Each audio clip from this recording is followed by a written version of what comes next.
Hello, everyone, and welcome to the Hot Shop. My name is Emily. I'll be your MC for the morning. Today's a special day because it is Kids Design Glass filled by PNC. As you can see on the big screen there, Catacotto. I love cats. Oh, if we can go back to the Catacotto, that'd be very helpful.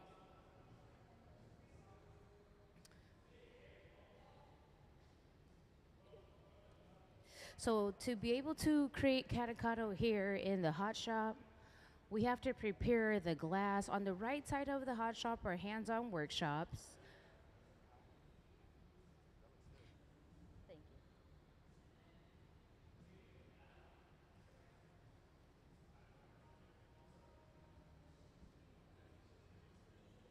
So I'll tell you guys just a little bit about the hands-on workshops. If you're interested in ever coming to the museum and creating glass, you can always go online and be sure to sign up for a hands-on workshop. This workshop is making glass pumpkins, so you can blow a glass pumpkin here in the hot shop. And then in the middle, we will work on Catacotto this morning, which is derives from our Kids Design Glass program. The designer of this Catacotto is Eliza, and she is 9. The program is designed for youth 12 and under. So if you know any kiddos that are interested in watching their creation come to life through glass, be sure to apply. There's one winner every month. So the process, it starts by dipping into the furnace to gather glass at the end of the rod. That furnace is about 2,100 degrees, and it holds up to about 1,000 pounds of molten hot glass.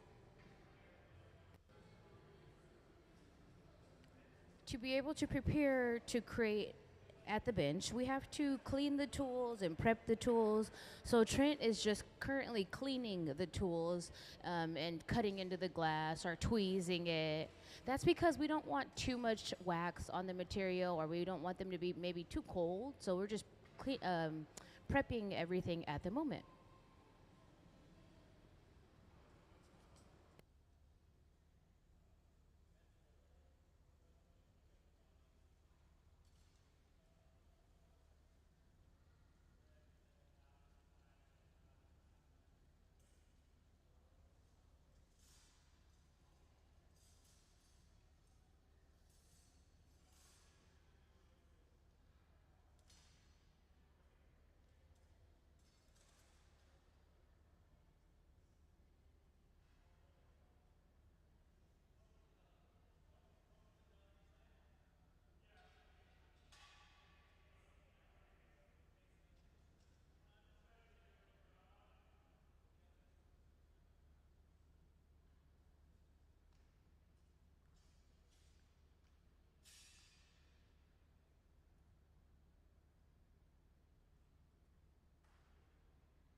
So the more that we dip into the furnace and gather, we have to slowly create a mass of glass to be able to blow out the bubble to the desired size that we need, and then we shape it at the bench. We haven't added any color yet because we're not quite ready. Well, now he's dipping into the color. So we're dipping into the green frit On the left side of the hot shop, in a moment we'll be able to see it on the big screen a little better. So the way that we apply color to the glass for this application process is crushed glass, so it's frit, and it's just little pieces of colored glass.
So now you can see on the big screen there how he's adding color to the surface. The body of the cat will be green. They're going to create a skin with more color on the back of the body of the cat. We only can see one angle of the cat. We're going to do it three-dimensionally and add more features as a real avocado would be, but it's a catacado. So I'm sorry, it's not a cat. It's a catacado.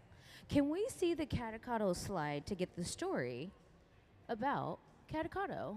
So I love cats, and the body looks like the shape of an avocado, and it's just that simple. So if you're interested in applying to the Kids Design Glass program, as you can see,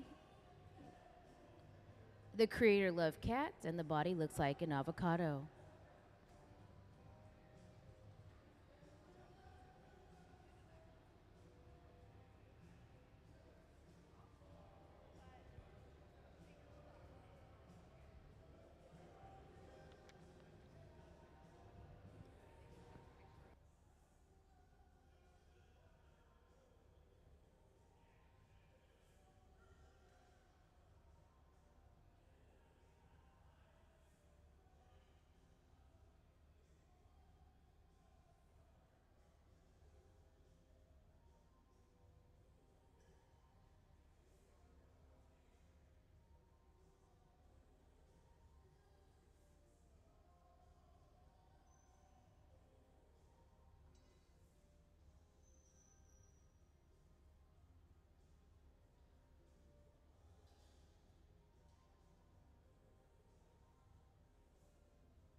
So before we're able to add another gather of glass around the body of this green catacado, we have to allow the glass to cool down, set itself up, and then we're going to gather again.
So whenever we remove glass that remains clear, we can throw it into that tin bucket there and we can recycle that glass. If the glass contains color or touches the ground, we cannot recycle that glass.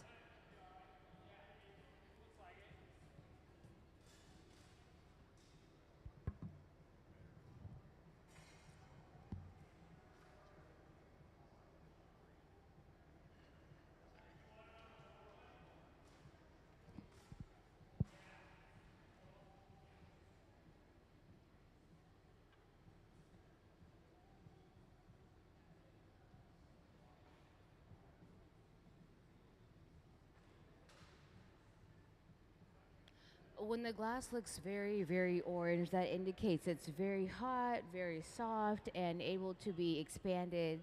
When it starts to get closer to the color that it'll be when it's cold, like, the day after we create it, that indicates it's very stiff.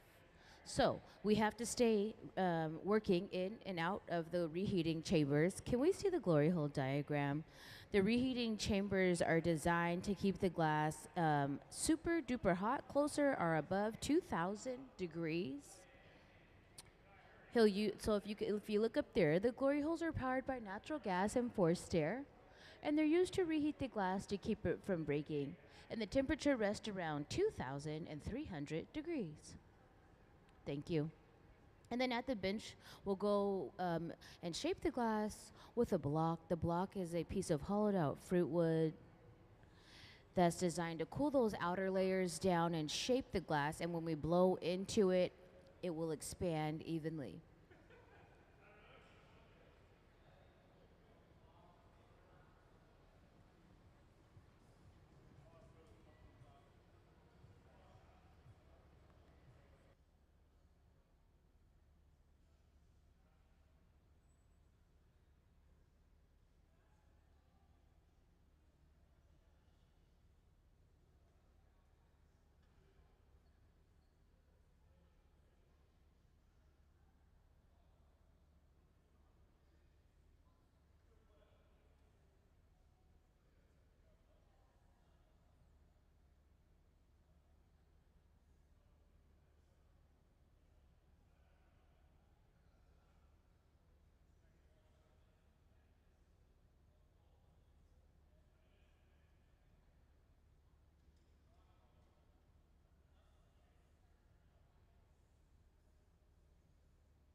That cloth like material is folded up newspaper that has been soaked in water.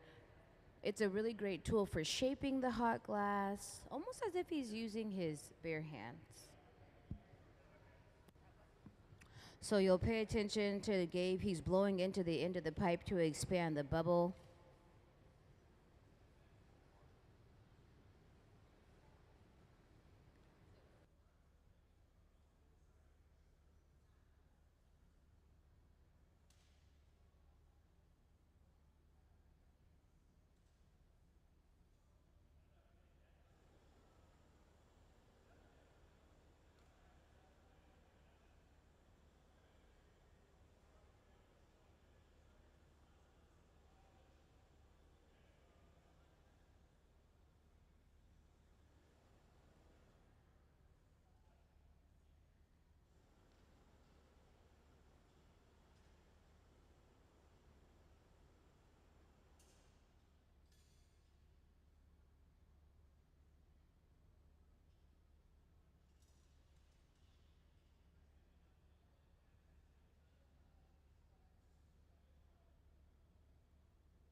So he's giving it a hot flash, as you can see there. First, he had to carve in a jack line.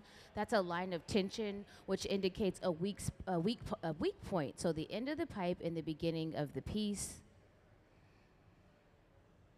And this is how we will remove the glass off of the end of the pipe to work on the opposite side. We can only work one side first, and then we have to work on the other side. So whether it be the top or the bottom or vice versa, I'm not exactly sure how they will create Catacado at the moment, but we'll watch it unfold together. So I'm not sure if we're working on the bottom at this moment.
So now, as he has shaped the glass to create the belly of Catacado and the head, the next step will be to flatten the backside of the cat, Tacado.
So we're hitting it with the fluffy torch to prepare it to be flattened.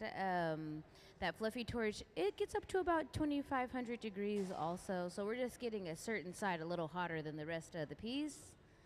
And then he'll grab his corks. The corks are just like the same material that we use for wine toppers. It's just a larger amount of material.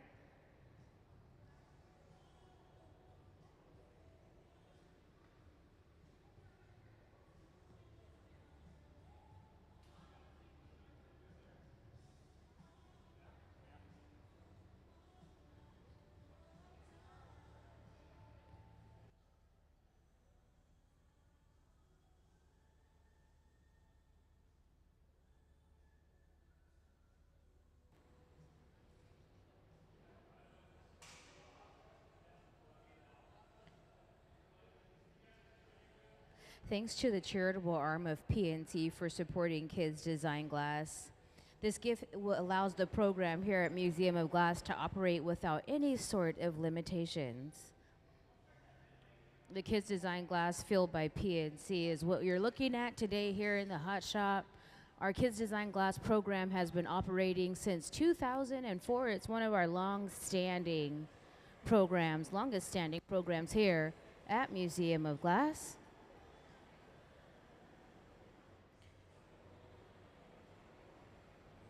As you can see on the big screen there, Eliza, age 9, created Catacado. Eliza loves cats, and the body looks like the shape of an avocado.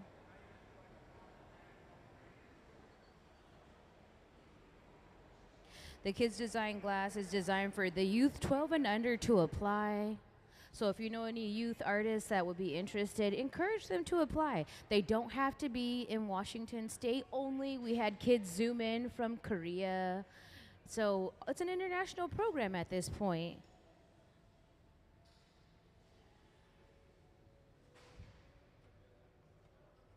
PNC supports early childhood education through the PNC Grow Up Great, a $350 million multi-year bilingual initiative that began in 2004 to help prepare children from birth to the age of 5 for success in school and life. And now we're going to go over to the powder booth. The powder booth is where we sift pulverized glass onto the surface of the glass or the body of the piece we're working on. We must sift it on in an enclosed booth, encased booth that has a vacuum inside of it. So when we sift the glass, we don't breathe it in. It's a little bit hard to see, but you get the idea as they tap on the sifter, and when it comes out, you'll be able to see the avocado skin.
So once we sifted the powder onto the top of the catacado's body, we have to go back into the reheating chamber to melt the glass into the surface. Because this color is darker, you'll be able to see it a little bit better. Different colors hold the heat differently while we're working, so hopefully we'll be able to kind of see. I think you'll have a good idea, though, by the end of it, of what it'll look like when it's all done tomorrow.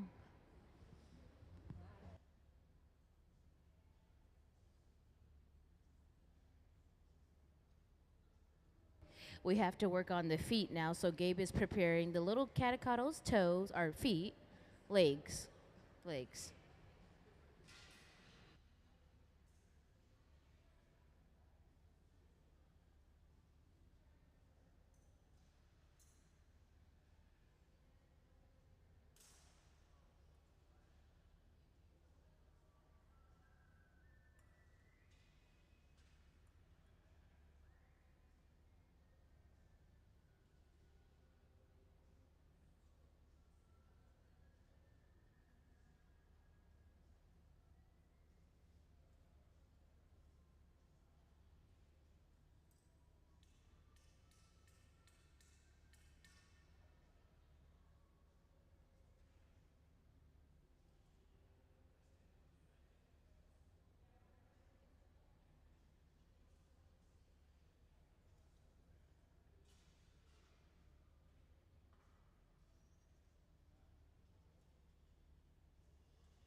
So we're going to add the feet, and then after we add the feet, I believe we're going to work on the opposite side, which is the head of the catacado. We're making a catacado this morning. It's our Kids Design Glass winners illustration. Up there on the big screen, you can see the. I love cats, and the body looks like the shape of an avocado. You are able to see more Kids Design Glass finished pieces in the art alley when you leave the hot shop to the left down the hallway.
So most of the time when we're making items here in the hot shop, it's important to create the bottom first, and then we work on the top. So they're always essentially working upside down before they're able to work right side up.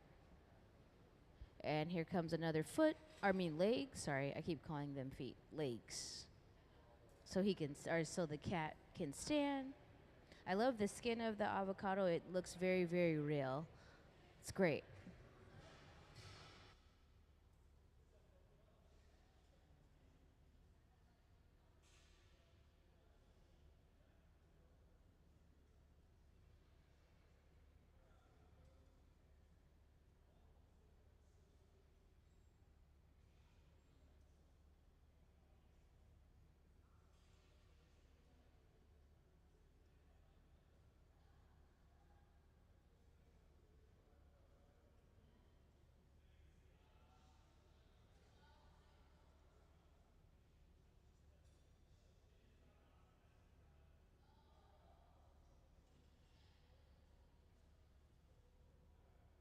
Can we please see the furnace diagram? So every time that we need to create a part or every time that we need to gather glass, we will dip into this furnace. It's powered by natural gas and forced air.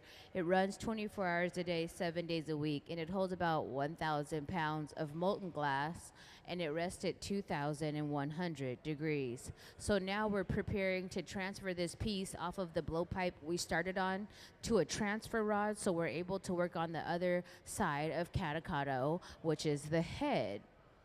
Thank you.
So you probably can't see from where you are, but there are little details like toes on the legs. So little claws, I should say. So Trent will take a shrinker of glass, which is just like a colored pencil, and he heats it up, and then he'll add the details onto the feet with the green shrinker. Can we please see the Catacado slide for the visitors who just joined us here in the hot shop? Kids Design Glass, fueled by PNC, is our current project here in the hot shop. Catacado was chosen by the hot shop team, but it was designed by Eliza. Eliza is age 9, and submitted into the contest this drawing, Catacado.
So now we're going to connect the transfer rod there at the base of the catacado. They drilled a hole into the catacado because we're going to need to be able to blow air into the head when we shape the head.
So we have to set up the transfer rod on the bottom of the piece Let it cool down.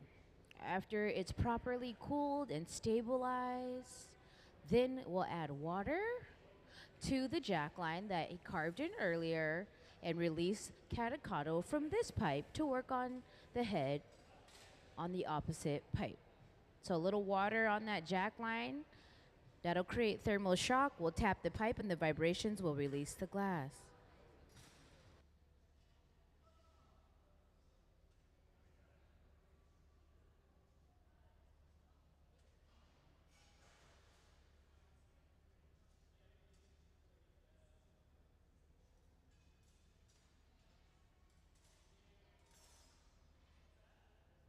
So now we'll go back into the reheating chamber to heat up the very top of the head of the catechado. The reheating chamber, it rests at about 2,300 degrees.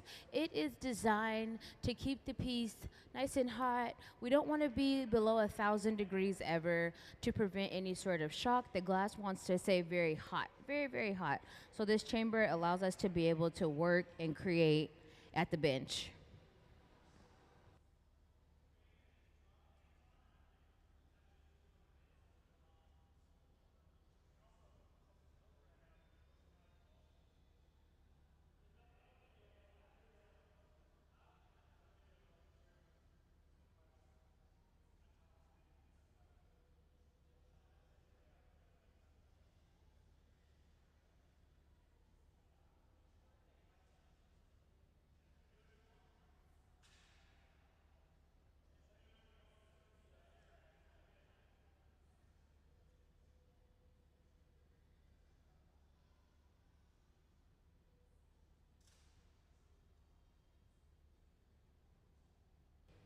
So now he'll cinch up the glass at the very top there, close it up, clean up the pattern, and then they'll blow into the end of the pipe to expand the head of catechado.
Can we please see the Catacado slide?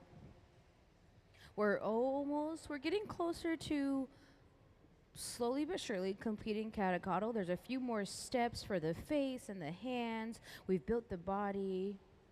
We'll give the body a little flash. Can we see the Catacado slide? So, our participant today is Eliza. Eliza's 9 years old. Eliza submitted Catacado to the Kids Design Glass, fueled by PNC. As you can see there, the story behind Catacado is that the designer loves cats and the body looks like the shape of an avocado. So if you know any youth that are 12 and under, please encourage them to apply to our Kids Design Glass program. The charitable arm of PNC, and thanks to the charitable arm of PNC for supporting Kids Design Glass, this gift allows the program to operate without limitations.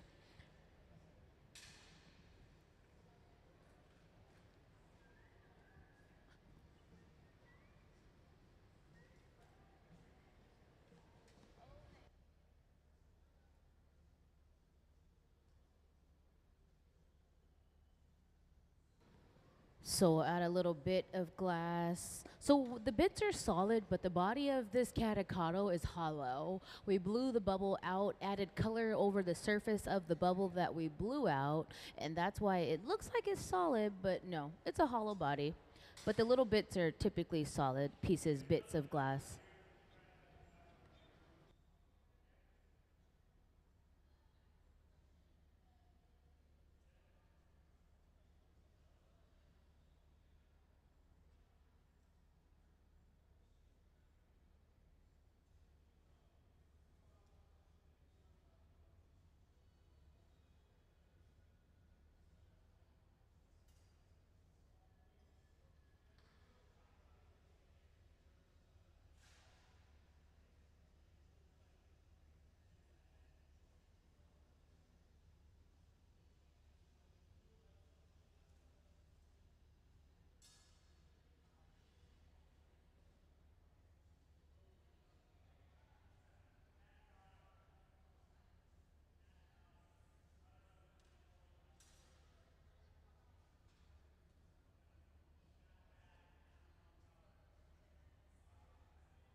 And on the right side of the hot shop, we have the Blow Your Own by the Furnace experiences. They're making glass pumpkins. So if you're ever interested in signing up to come onto the hot shop floor and create here with the Hilltop artists, alumni artists, or sometimes the youth artists who are still currently in the program, you're more than welcome to sign up. They sell out fast, so you have to follow them. Track them online when they become available. Now here goes another bit of glass. When the glass is very orange, that indicates it's super duper hot. As you can see, when it cools down, it goes back to its natural, or closer to the color it'll be when it cools down overnight. When the glass is very hot, that allows us to add bits or sculpt it. Mind you, the glass is still well above or closer to 2,000 degrees, so it's still too hot to touch.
So we can't keep the entire body of Catacotto inside of the reheating chamber for a super long time. So what he's doing when he blasts it there with the fluffy torches, he's making sure that that connection point is nice and evenly heated, and then we just give it.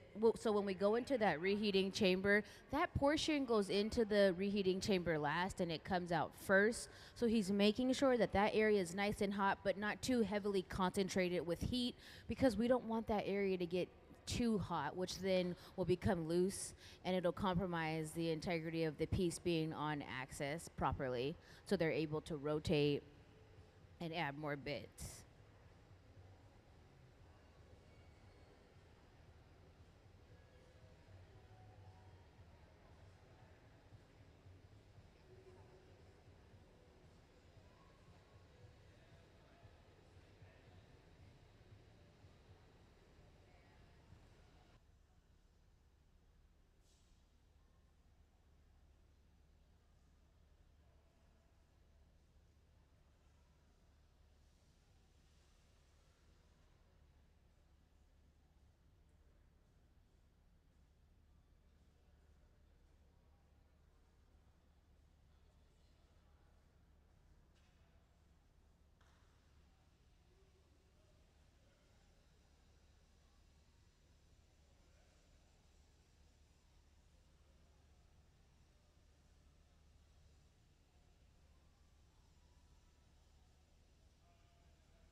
So there in the powder booth, they're adding just a little bit more sifted powder onto the surface of the glass in areas where they may feel he needs just a little bit more.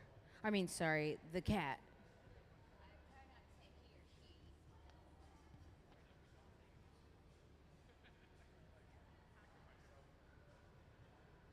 When we finish up this piece, I will show you guys our Kids Design Glass video so you can learn a little bit more about the other contestants and what they've created also. But not yet. We're still going. We're still creating Catacotto here in the hot shop. The powder inside the powder booth is pulverized glass. It's just like baby powder, but it's glass. And so that's why we have to sift it on in an enclosed booth, because we don't want to accidentally inhale it as we sift. It's not safe to inhale little particles of glass.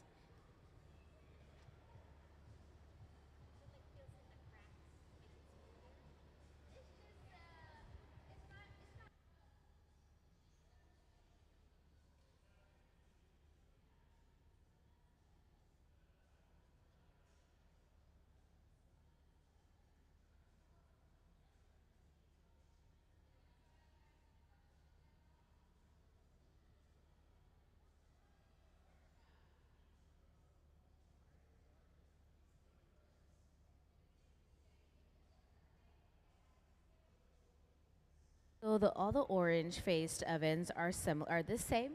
They rest at about 2,300 degrees, and then the furnaces with the silver tanks with the doors on them. That's where all the molten glass is held, and that rests at about 2,100 degrees. But yeah, if they look the same, they function the same. We do have the ability to kind of turn the heat up or down, but it's all the same.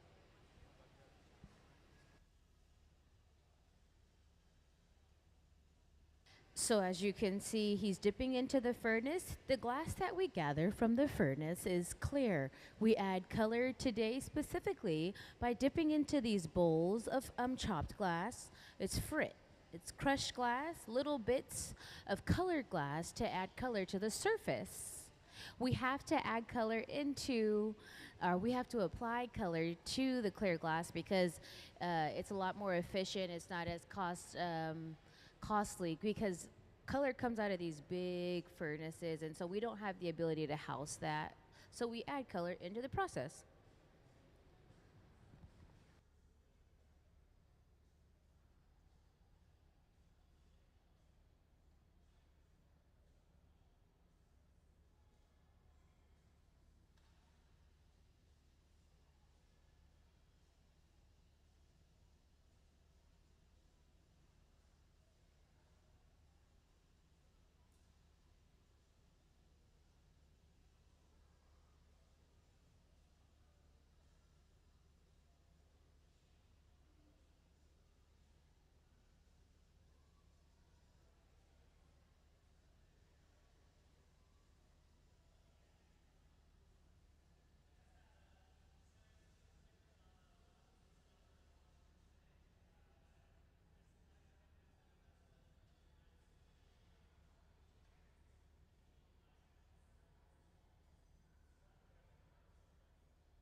Can we please see the Catacado um, design?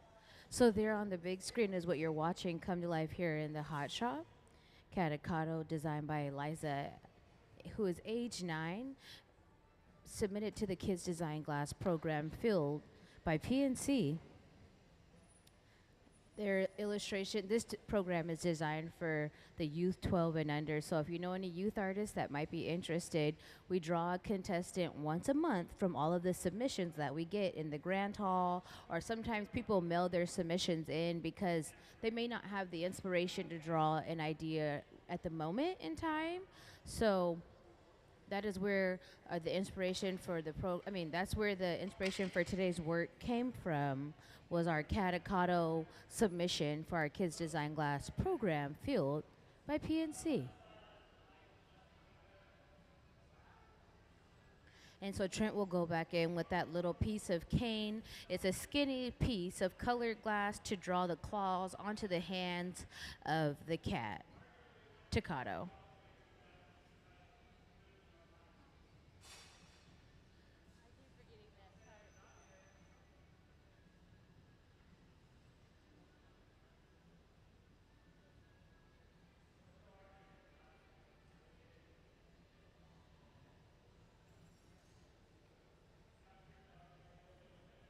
I also would like to give a special thank you to the charitable arm of PNC for supporting Kids Design Glass.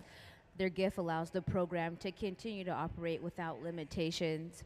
PNC supports early childhood education through PNC Grow Up Great, a $350 million multi-year bilingual initiative that began in 2004 to help prepare children from birth to the age of 5 for success in school and life.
That little torch that Trent uses to heat that cane up, it can get up to about 5,000 degrees, and so it's super duper hot because we really would like when we add details to do them quite swiftly. You don't want anything to take a long time to heat up to apply it to the surface of the glass because then you're kind of sitting outside of the reheating chamber. You don't want to sit outside the reheating chamber a bit too long.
And the next step will be to put the little seed of the catacottle's belly on.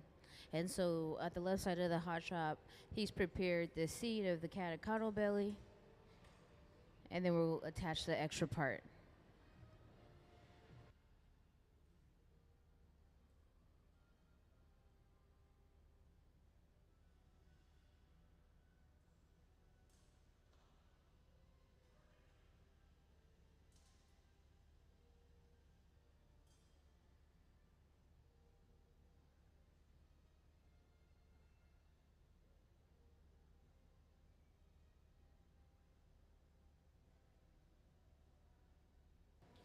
He'll add the eyes for the catacottle's face.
Can we see the reheating chamber diagram?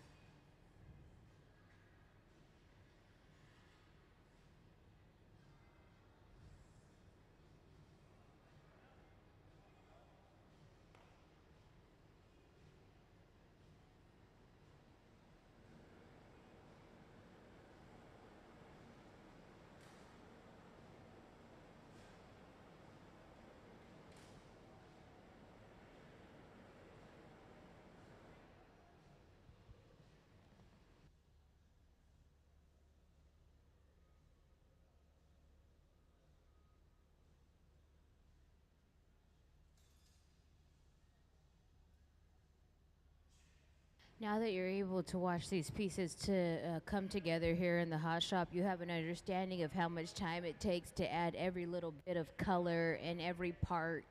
Um, that when you look at the pieces in the art alley of Kids Design Glass that have already been created. And so, as you can see, for every little detail they add, they have to reflash the body of the piece.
Now we'll add the belly, I mean the avocado seed to the belly.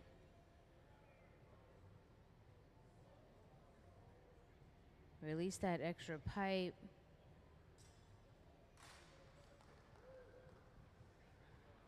Yeah, go ahead. You can clap it up. We're not done yet, but you can give them a round of applause.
And now he'll just clean up the area that the seed was detached.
So in a moment, we'll get the artist approval of Catacado.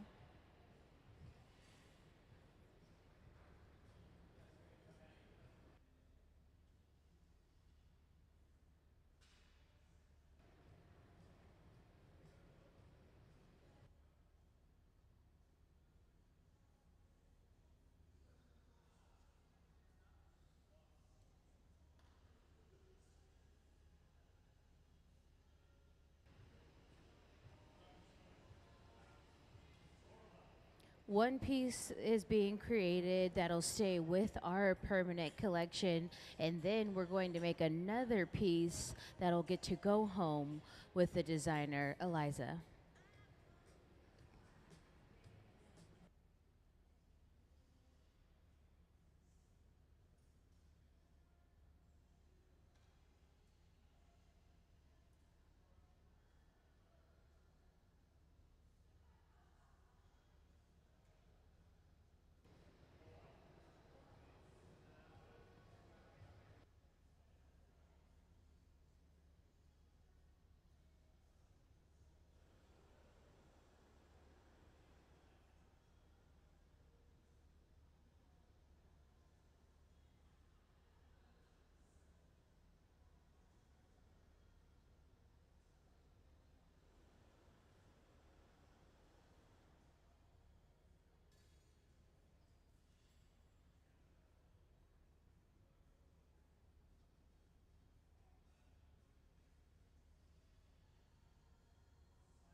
We have to ask for the artist approval before we're able to knock it out. No.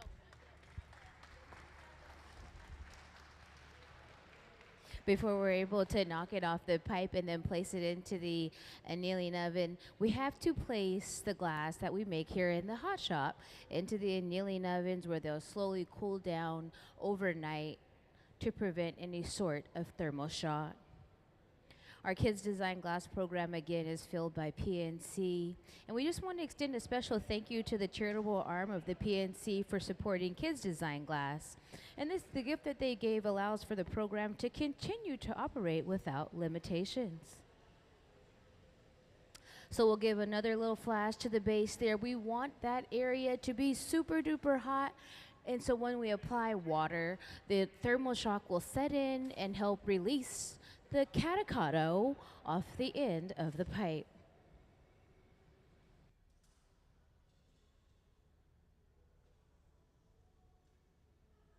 So you'll see he'll get under it with his Kevlar gloves. We'll cinch it.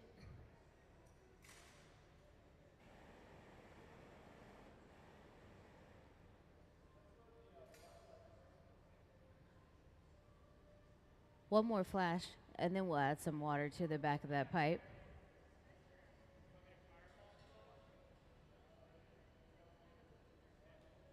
Alrighty, and here we go. Some water. We'll tap that pipe.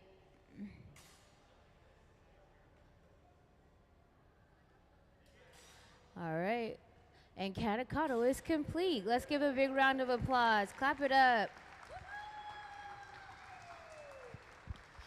Thank you to Eliza and the Kids Design Glass program filled by PNC for creating this special moment here in the hot shop. It'll go into that chamber there where it'll rest overnight to prevent any sort of thermal shock.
Can we please see the Kids Design Glass video to learn a little bit more about the program?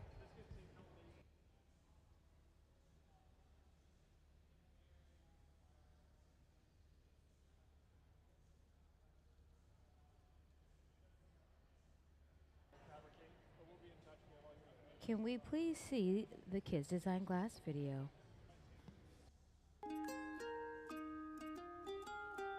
Like art through the ages, glass has always been sort of made by designer and maker.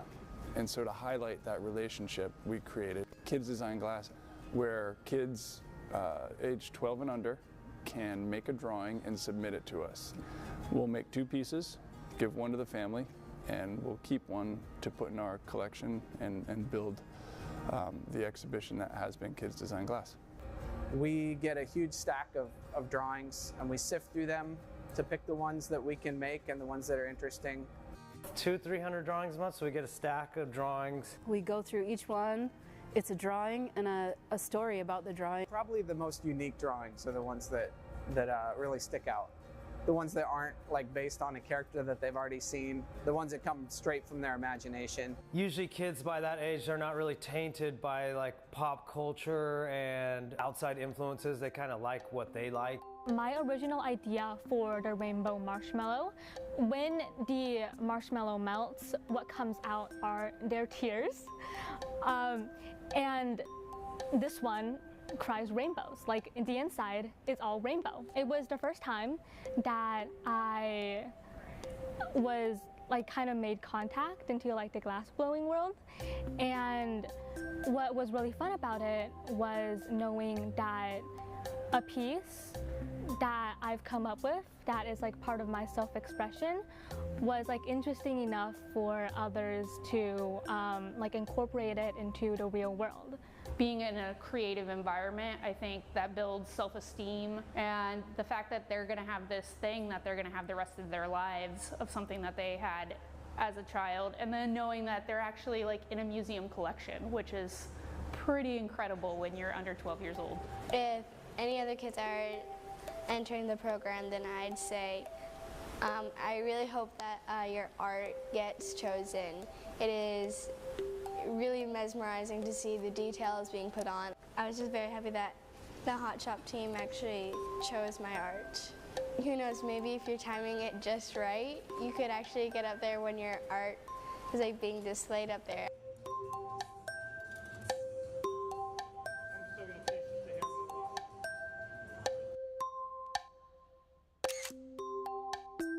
For 20 years, I've made some wild things.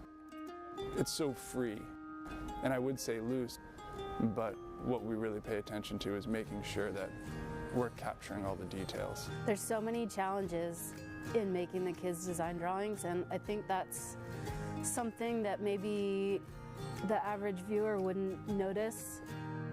A lot of these objects are very fragile and are just different than any of the other glass I usually work on.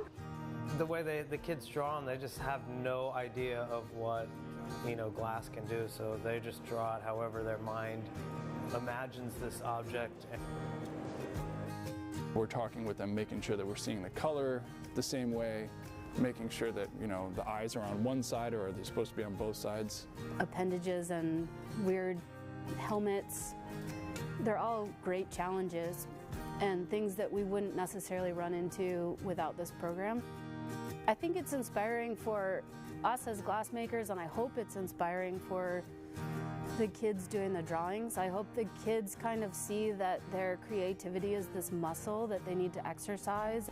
One of the best parts about the program is seeing the kid in the front row giving us tips on how we can make it better or things they don't like that we're doing. They have a voice here. I designed the lion crab in 2011.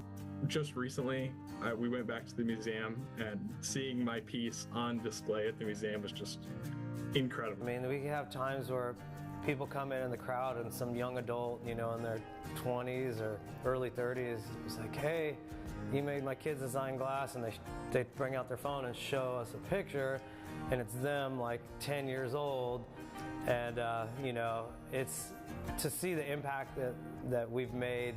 I think every single one is special. Yeah.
So the process of starting another catacotl consists of getting the steel rods nice and hot, because hot glass likes to stick to hot steel. So as we prepare that rod, we'll then go into the furnace to gather up some glass. Can we see the furnace diagram? So the furnace is powered by natural gas and forced air. It runs 24 hours a day, 7 days a week, and it holds about 1,000 pounds of molten glass and rests at 2,100 degrees. Dipping into the furnace is like dipping into a jar of honey. As we rotate, that glass contains a certain level of viscosity, which allows it to adhere to itself. When you come out, you'll have a nice little gather of glass. Thank you. It looks orange because it's hot, but when it cools back down to room temperature, it's clear. All of the glass within the furnace is clear. We must apply color in different color application methods. Today, we're rolling the hot glass in frit, and frit is little bits of colored glass. He'll blow into the end of the pipe to create a bubble similar to the shape of a balloon.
If you ever have any interest in creating your own item here in the hot shop, we have by the furnaces experiences that you can purchase online. And this is what you're looking at. They're making glass pumpkins on the right side of the hot shop. And in the middle, we're making catacotl. Can we see the catacotl image? So catacotl was designed by Eliza, age 9. Our Kids Design Glass program is fueled by PNC. And as you can see, catacotl, I love cats, and the body looks like the shape of an avocado. So we're going to create the body portion of Eliza's picture here. Thank you.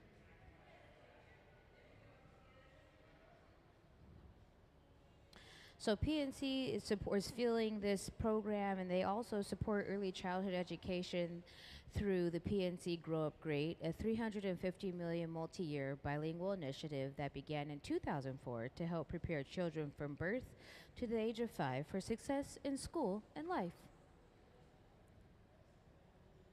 He'll use that block to cool down those outer layers. That block is a piece of hollowed out fruit wood that has been soaked in water. When we soak the block in water, it then protects the surface layer of the glass and the integrity of the wood.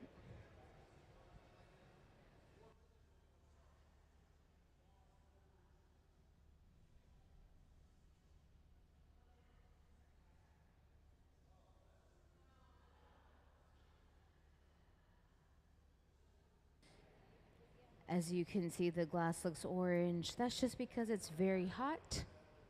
When it cools down, it will be clear, but you won't be able to see the clear because we're going to add color to the surface.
So while you're creating in glass, you won't know sometimes if the colors are not compatible. So he broke this pumpkin because the colors were not compatible and the pumpkin was cracking. So he just broke it for fun.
So now they'll rotate that big gather inside of the bowl of chopped glass, crushed glass. As you can see up on the big screen there, the frit is in the bowl, the green bowl. Can we actually see the frit creature diagram?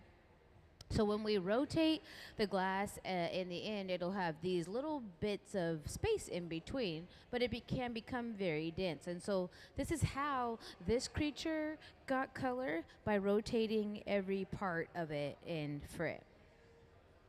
Thank you.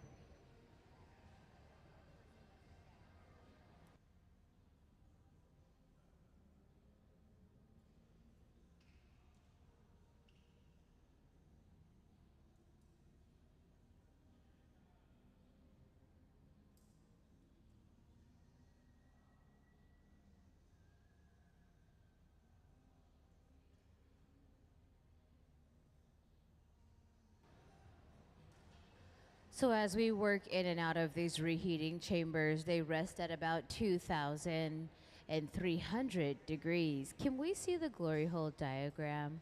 So the glory hole is designed to keep the glass nice and hot.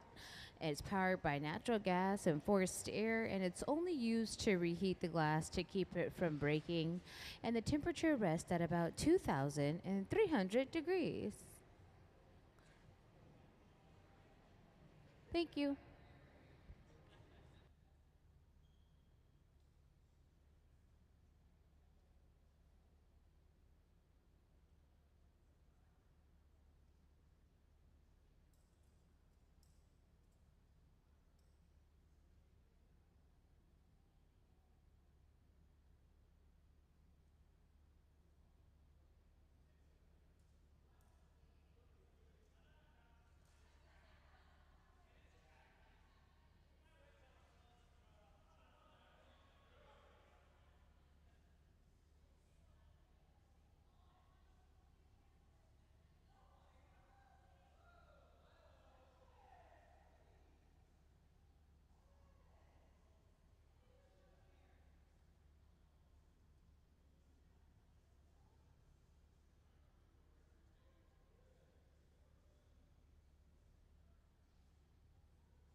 Before we're able to move to the next step, we have to allow for the glass to cool down, and then we'll gather over it again.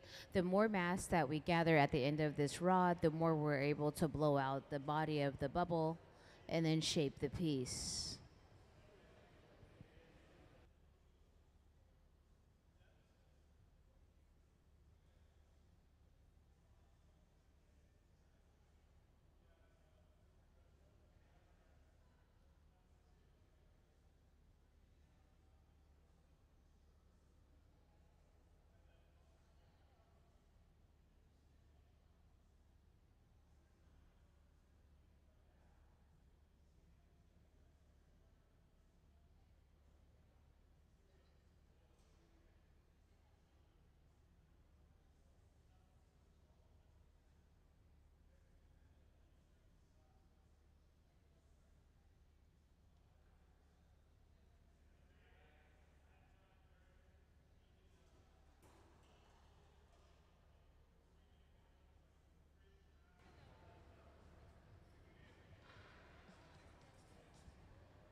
So yesterday we made these really cool pumpkins, but unfortunately they have a lot of stress fractures in them, so they have to be thrown away. Sometimes when glass is not compatible, it cracks, and you don't know that until the very, very end. And so they're pretty now, but they'll be gone later. All right, so we're at the point in the process where we've gathered up enough mass to eventually begin to blow out this creation. So today, can we see the catacotto? This morning we had Eliza here working with us in the hot shop. Well, she was here watching her creation be created.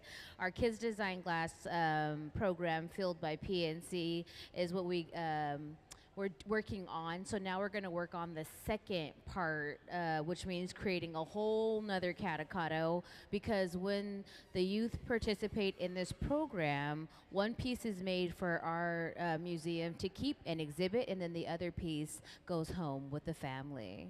So we're making the body of catacotto right now. And then towards about 1 o'clock, we'll take a break. And then after lunch, we'll put catacotto all the way together with every little detail. Thank you.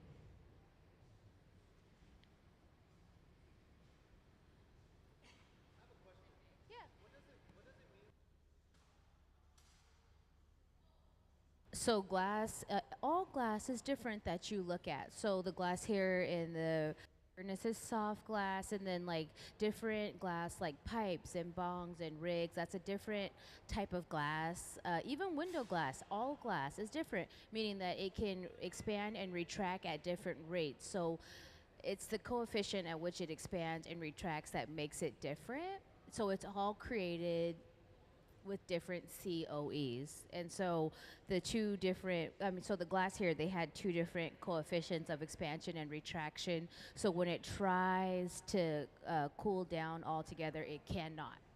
So it's stressing. And so it,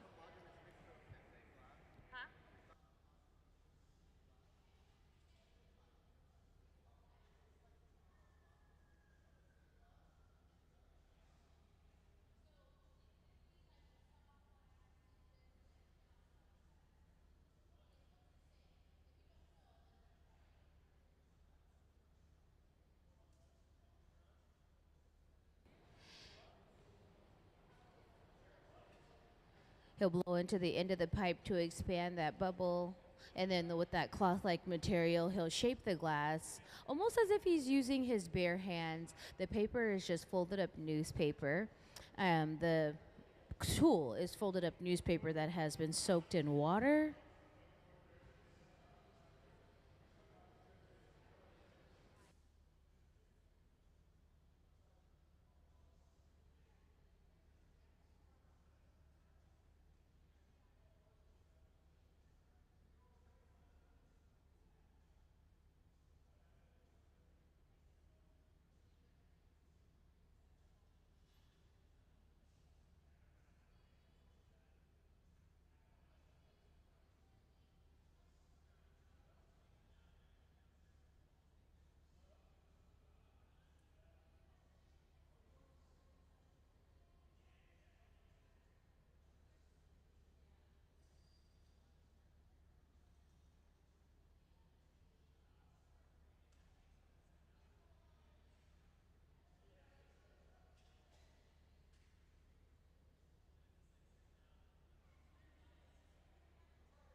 So we're going to allow the glass to just slowly hang off the end of the pipe when we hold it up and down.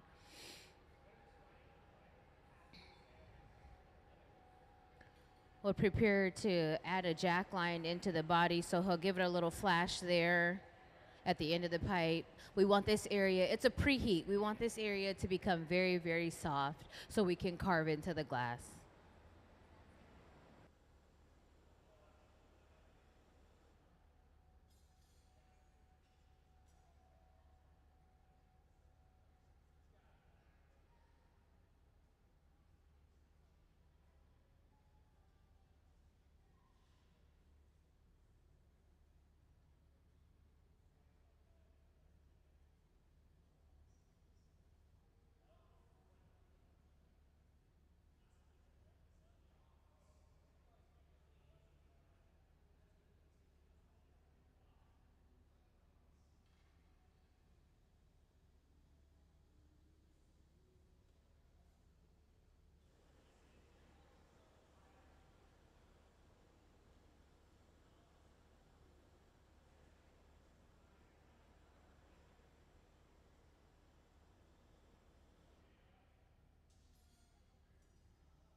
So we have to create the bottom of Catacado before we're able to clean up the top. So we're shaping it to create that avocado silhouette. And then right now we're working on the bottom. And then we switch it off of this initial pipe that we start on to clean up the top and add the cat ears.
this portion of the pipe goes into the reheating chamber last and it comes out first, so that's why they have to torch it with the fluffy torch just to make sure the whole thing is evenly heated.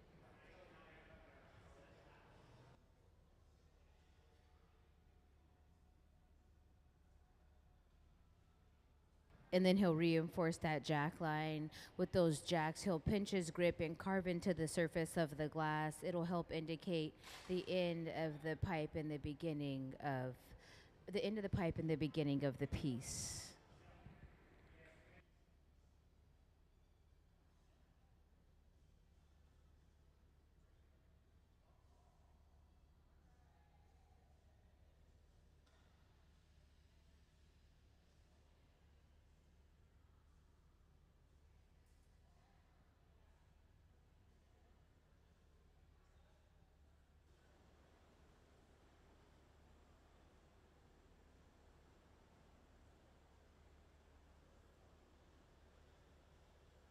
So the avocado, it's like cut open, and so we'll just heat the side that we need to flatten, which will function as the face and the belly and the hands.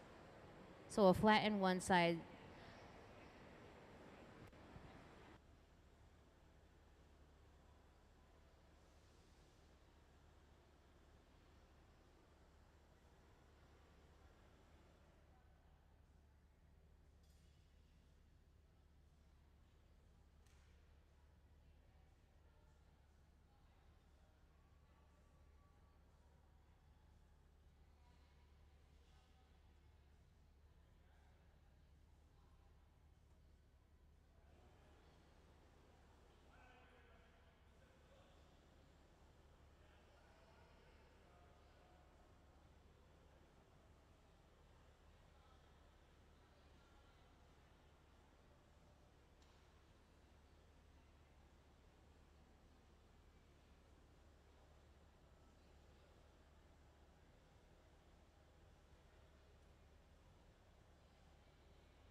So next we'll add the the legs of the catacado.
The catacado will get 2 legs, and then we'll add powder to the back of the catacado, so it'll look just like a natural avocado skin.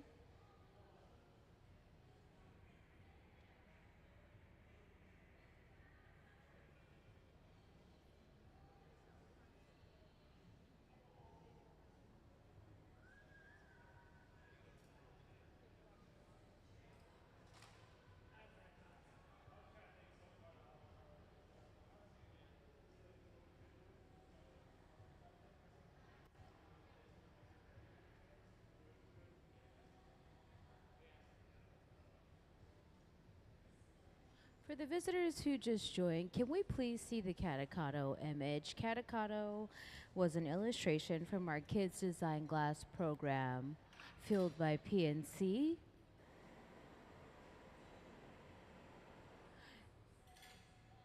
Can we please see the catacado illustration? So Eliza was with us this morning as we created the first copy of catacado here in the hot shop.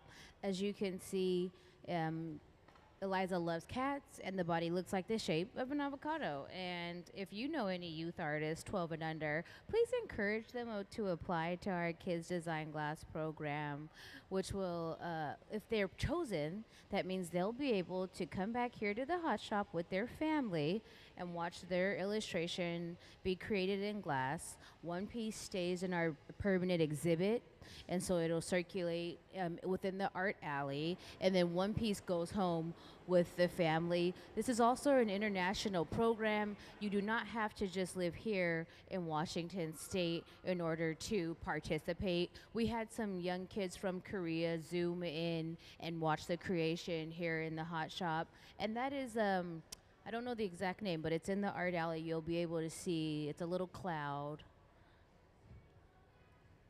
Thank you.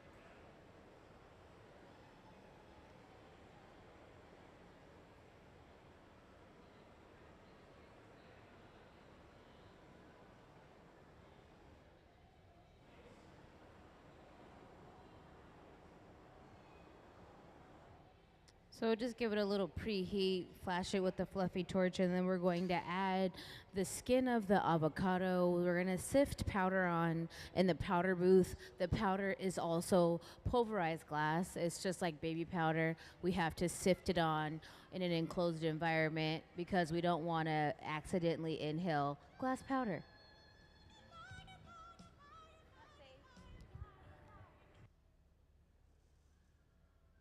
So there, if you look at the big screen, you'll be able to see them sifting the powder onto the surface. I like this part because when you come out, you can see the contrast of the black and the green while we're working.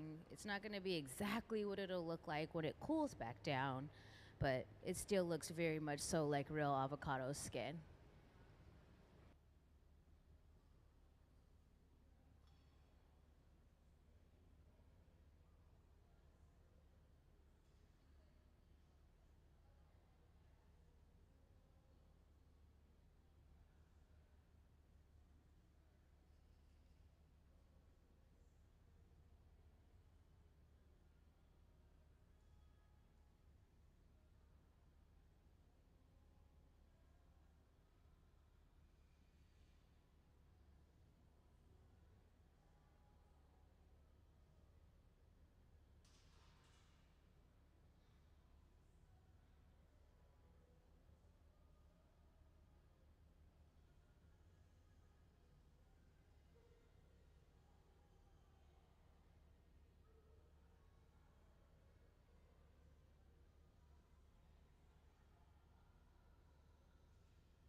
He'll go back into the reheating chamber and melt the powder that we sifted on in the powder booth into the surface of the catocado.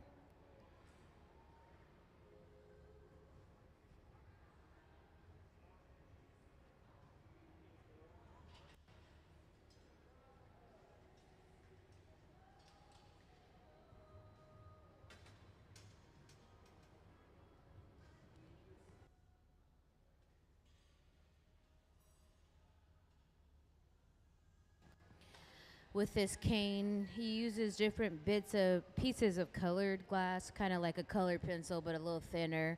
And this is how you're able to draw very specific details. In that image, there are little toes on the legs, little, like, I would call them cat claws on the hands and the legs. And so with this cane, he'll use the hot torch. That torch gets up to about 5,000 degrees, which allows us to heat this and apply very quickly. We have to be very swift and kind of quick in our movements outside of the reheating chamber, because we don't want the body of the piece to cool down too much. So he'll add, and then we'll reheat the piece. Watching how they put detail for detail on here in the hot shop kind of helps you understand how much work goes into the Kids Design Glass collection in the art alley. For every little detail, we have to go back into the reheating chamber because the glass wants to remain nice and hot while we're working. It needs to stay above 1,000 degrees to prevent any sort of thermal shock here in the hot shop.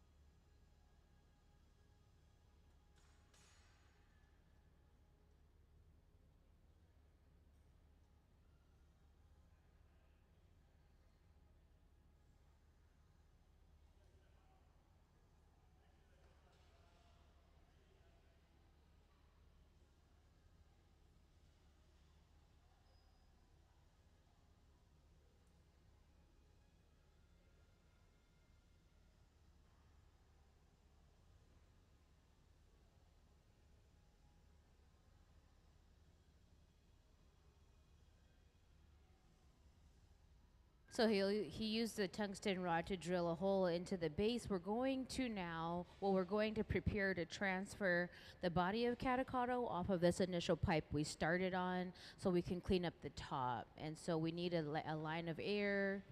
So we need a little hole, and then we're going to add a connection point, another rod, a transfer rod.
So we'll add the transfer rod, and then we have to set it up so when we release the catechol off the end of the opposite pipe, it catches it. So meaning we're going to allow for that transfer rod to cool down, because if the glass is too soft, it'll jerk to one side or it'll fall too quickly to one side due to the weight of the piece. So we'll cool it down a bit. He'll add some water to that transfer line we carved in earlier. That water will set in and create thermal shock. We'll tap the pipe, and the vibrations will release the body of the glass.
So with those, he'll tweeze the glass first, and then he'll use the jacks to eliminate the extra material by carving it away. So he'll squeeze, and as they rotate, he'll tighten his grip to cinch the pattern. So we're just cleaning up the color. When we release the glass from those blowpipes, due to the thermal shock, it releases in like a jagged disconnect. So we have to kind of reinforce the shape and the material.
The corks are a tool just like, the same material as your wine topper. It's just more material, and they're designed to shape the glass but not leave any stress in the surface. So they're very, and they don't take heat out of the glass, and so it allows us to shape for a little longer. There's a lot of variables you're up against when you're working with the glass, and we try to stay away from material that extracts the heat quickly. So corks are ideal.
We're making pumpkins today for the blow your own hands-on experience. So right now they're at the point of which they're going to release the pumpkin body, and then they're going to add the swirly stem. So now on the Catocado, we're adding 2 little green ears, and then we'll add more black to the body later on in the process for the skin of the Catocado.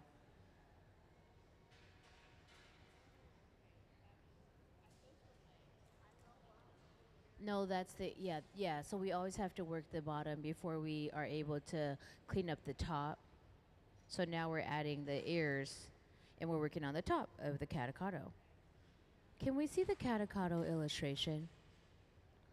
So our Kids Design Glass program fueled by PNC, and this is one of our long-standing programs here at the Museum of Glass. Every month, one kid's drawing is selected and the hot shop creates it.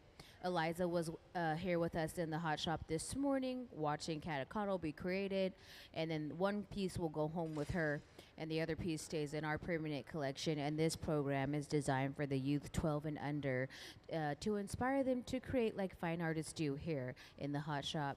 If their drawing is chosen, then the hot shop team calls, they come back, watch the piece be created, and one piece stays with us and one piece goes home with them.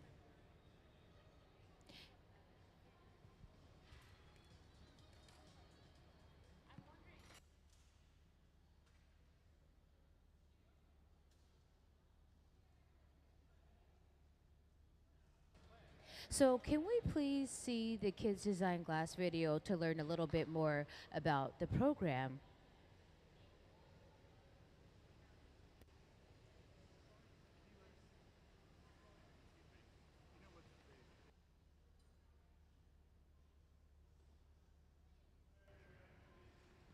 Can we please see the Kids Design Glass video? Like art through the ages, glass has always been sort of made by designer and maker. And so to highlight that relationship, we created Kids Design Glass, where kids age 12 and under can make a drawing and submit it to us. We'll make 2 pieces, give one to the family, and we'll keep one to put in our collection and build the exhibition that has been Kids Design Glass. We get a huge stack of drawings and we sift through them to pick the ones that we can make and the ones that are interesting. 200-300 drawings a month, so we get a stack of drawings. We go through each one. It's a drawing and a story about the drawing. Probably the most unique drawings are the ones that really stick out. The ones that aren't like based on a character that they've already seen, the ones that come straight from their imagination. Usually kids by that age, they're not really tainted by like pop culture and outside influences. They kind of like what they like. My original idea for the rainbow marshmallow, when the marshmallow melts, what comes out are their tears. And this one cries rainbows. Like in the inside, it's all rainbow. It was the first time that I was like kind of made contact into like the glass blowing world. And what was really fun about it was knowing that a piece that I've come up with that is like part of my self-expression was like interesting enough for others to like incorporate it into the real world.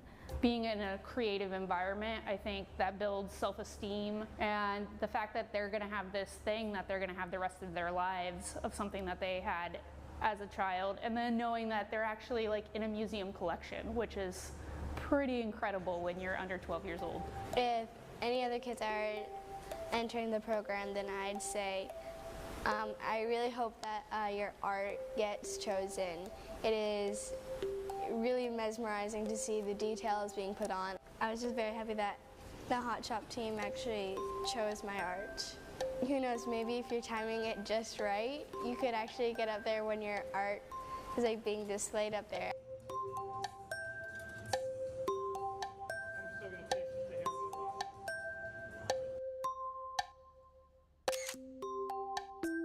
For 20 years, we've made some wild things. It's so free, and I would say loose, but what we really pay attention to is making sure that we're capturing all the details. There's so many challenges in making the kids design drawings, and I think that's something that maybe the average viewer wouldn't notice. A lot of these objects are very fragile and are just different than any of the other glass I usually work on. The way the kids draw them, they just have no idea of what, glass can do, so they just draw it however their mind imagines this object. We're talking with them, making sure that we're seeing the color the same way, making sure that, the eyes are on one side or are they supposed to be on both sides. Appendages and weird helmets, they're all great challenges and things that we wouldn't necessarily run into without this program. I think it's inspiring for us as glassmakers, and I hope it's inspiring for the kids doing the drawings. I hope the kids kind of see that their creativity is this muscle that they need to exercise. One of the best parts about the program is seeing the kid in the front row giving us tips on how we can make it better or things they don't like that we're doing. They have a voice here. I designed the lion crab in 2011. Just recently, we went back to the museum, and seeing my piece on display at the museum was just incredible. I mean, we have times where people come in the crowd and some young adult, in their 20s or early 30s, is like, hey, you made my kids design glass, and they bring out their phone and show us a picture, and it's them like 10 years old, and it's to see the impact that we've made. I think every single one is special. Yeah.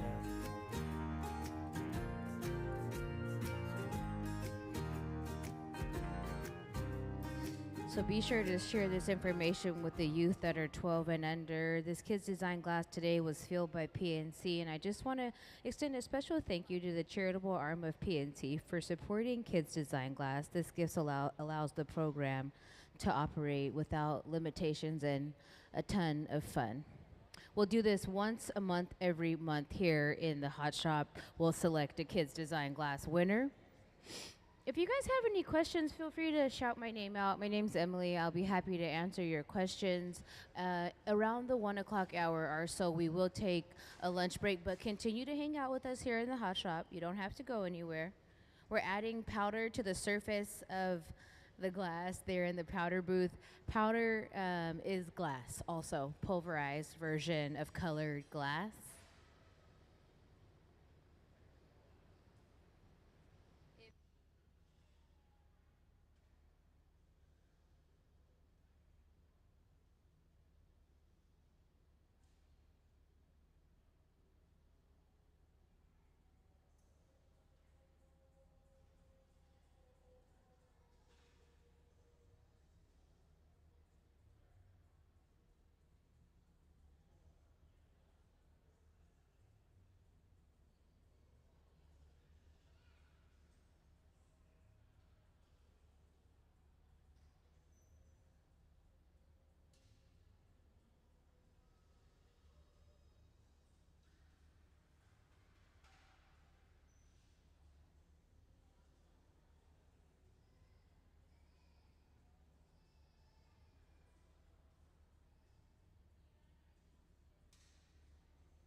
So now with this little piece of cane, he'll go in and draw the claws onto the hands of the Catocado. You're able to see more of our Kids Design Glass pieces in the art alley when you leave the hot shop to the left and then down the alley, down the hallway. And if you'd like to take a submission form home, or if you would like to get a submission form offline, that's another way to get the form. You can always mail in an illustration, a drawing, or at the visitor service desk, or at the Kids Design Glass table in the Grand Hall. You can find submission forms.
So he'll place on that little dot to center the face for the cat's whiskers, and then I think the eyes and the nose.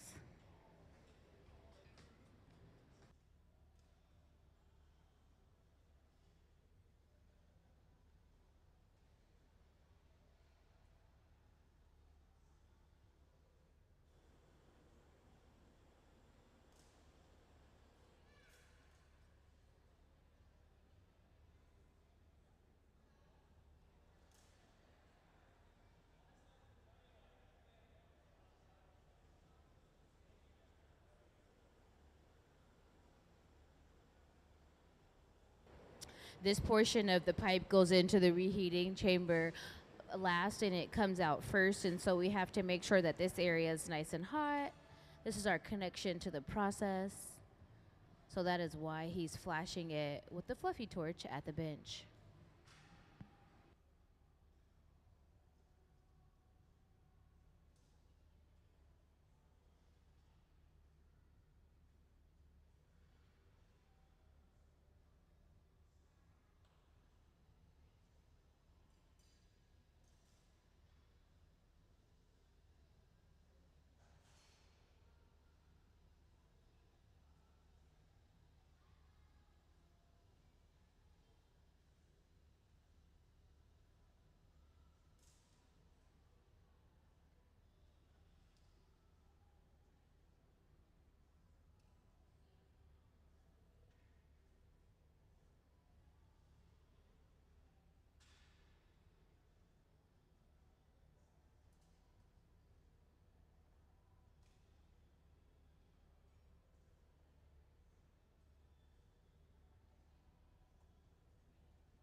Here at Museum of Glass, there are a few other happenings that happen throughout the weeks.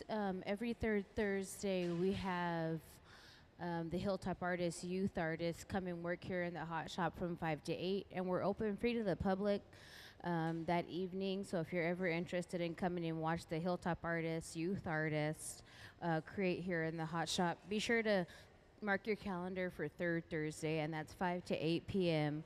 And then if you know anyone who may need art therapy, our Hot Shop Heroes program is designed to benefit different veterans that are aligned with the VA, with groups setting art therapy courses, and that's 8 weeks where they come and create while we're closed here in the hot shop in group settings to get them reacclimated to doing, you know, fun things with other people.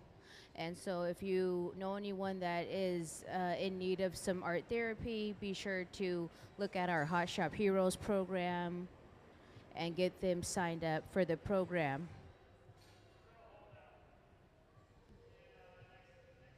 So now that we have the face on, we're going to flash the body, and then we'll bring over the seed of the Kadokado's belly to be placed on.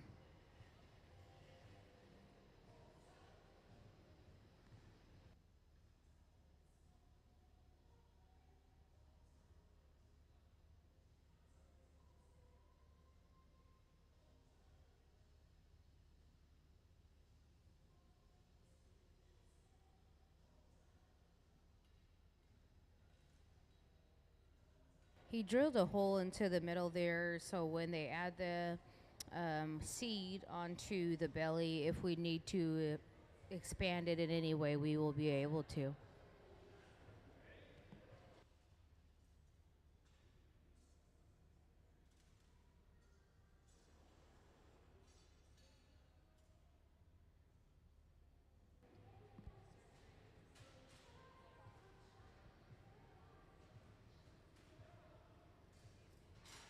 As you can see, the seed is placed on nice and orange. When it cools down, it'll be an avocado seed color.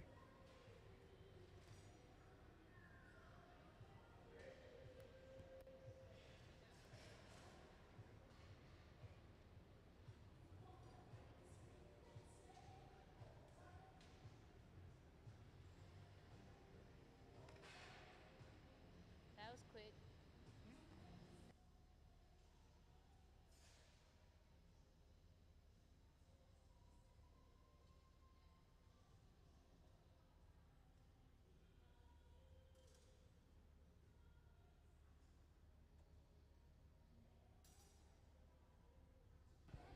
We'll take off that little bit of clear glass, clean up the seed on the belly, and then we'll be closer to being all done.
All right, there goes Catacado. You got like 5 seconds to get your photo.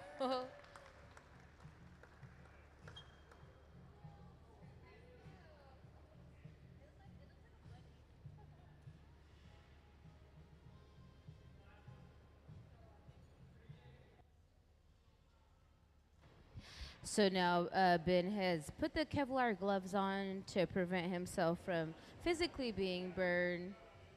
And then we have to place Catacado into the annealing oven to cool down overnight to prevent thermal shock. So we'll make sure that our connection point is nice and hot by using that hot torch, heating it up, giving it another flash. He'll add water to the connection point when he's ready to take it off.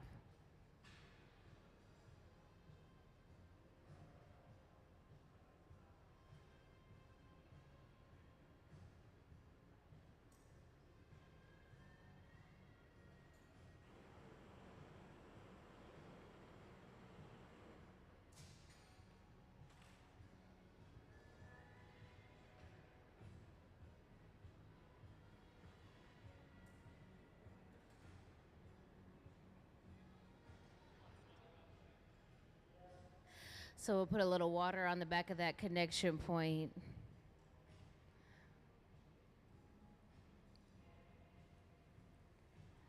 Thermal shock will set in, we'll tap it. And let's give Catacado a big round of applause. That's our Kids Design Glass program fueled by PNC that you just got to watch Catacado come to life. So let's give them one more big round of applause.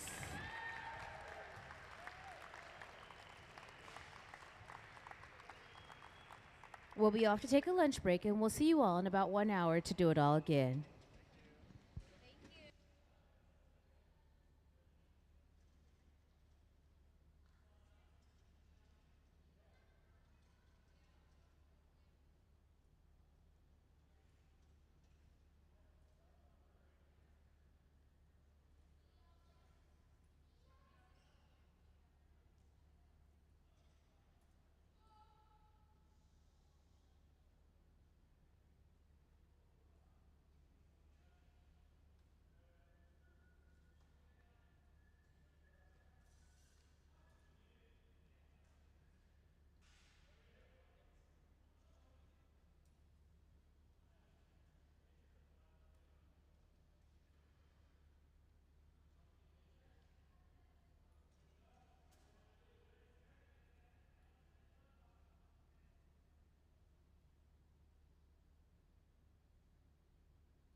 Hello, welcome to the Hot Shop. My name's Emily. I'll be your MC for the afternoon. When they get started, I'll let you guys know what exactly is happening here on the Hot Shop floor. If you guys have any questions, feel free to ask. This morning we made Catacado, which is from our Kids Design Glass program, fueled by PNC.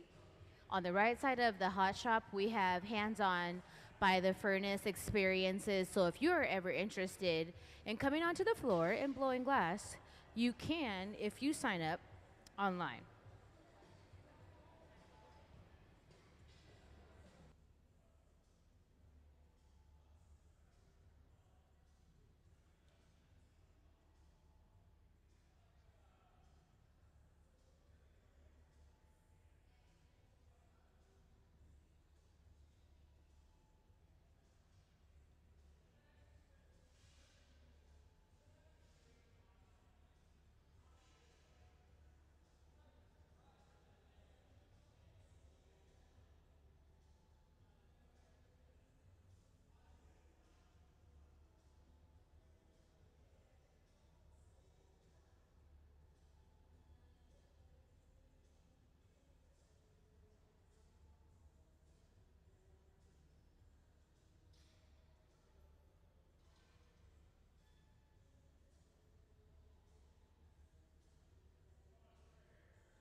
So the process will start by dipping into the furnace. The furnace is that large tank there, and a hot glass likes to stick to hot steel. We're going to make pumpkins. I don't know how big they'll be, but they're so pretty. As you can see, the ones here on the table. Hopefully they make some large ones just for fun.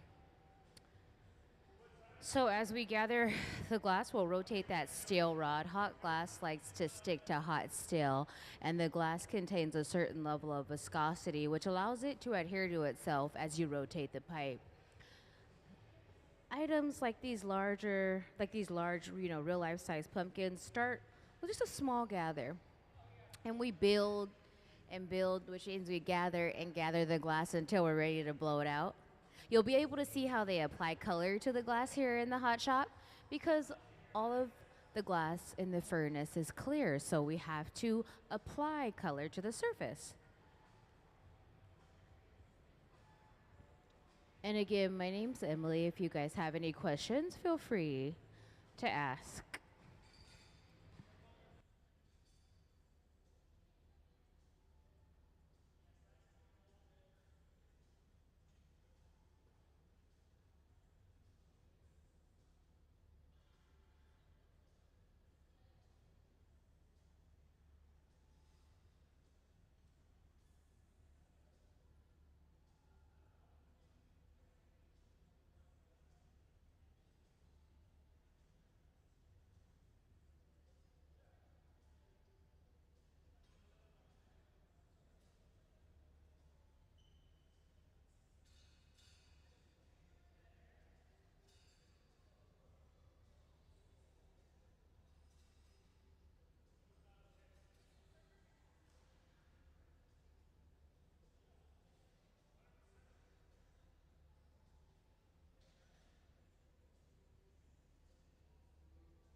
So we'll be able to see in a little bit on the monitor how they're picking up the large chunks of frit and the smaller bits of frit to add color to the surface of the glass.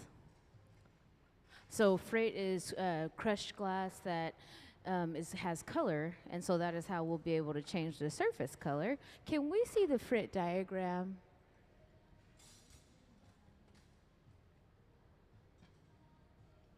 So there in the bowls is the crushed glass, and then on the right side of the screen you'll see the creature and the final display of what the color will look like on the surface of the glass. Thank you.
So we're making a pumpkin here in the middle bench. He's blown into it to expand it, and then they shaped it. The pumpkins can be made very rapidly, so as you can see, it's just coming together. We'll go in and out of that reheating chamber. That reheating chamber is only designed to reheat the glass. There's no molten hot, glass inside of that chamber. It rests at about 2,300 degrees. We'll knock it off the pipe, and then Gabe will bring over the stem.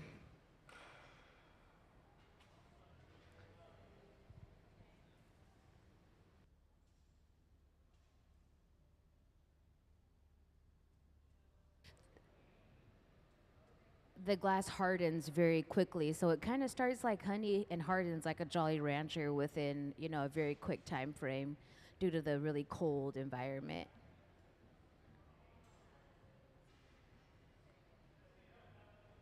And then we'll take it into the annealing oven where it'll cool down overnight.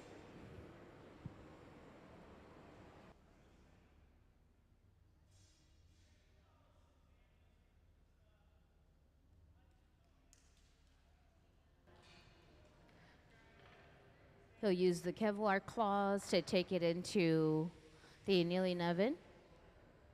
Let's give them a round of applause.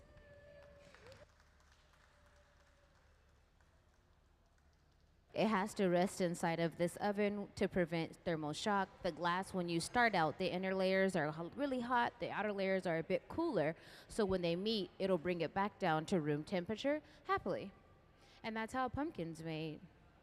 And on the right side of the hot shop, they're making more pumpkins for hands-on workshops. You can check and see if there's any hands-on workshops available. Look up at the big screen there. That's how the base starts.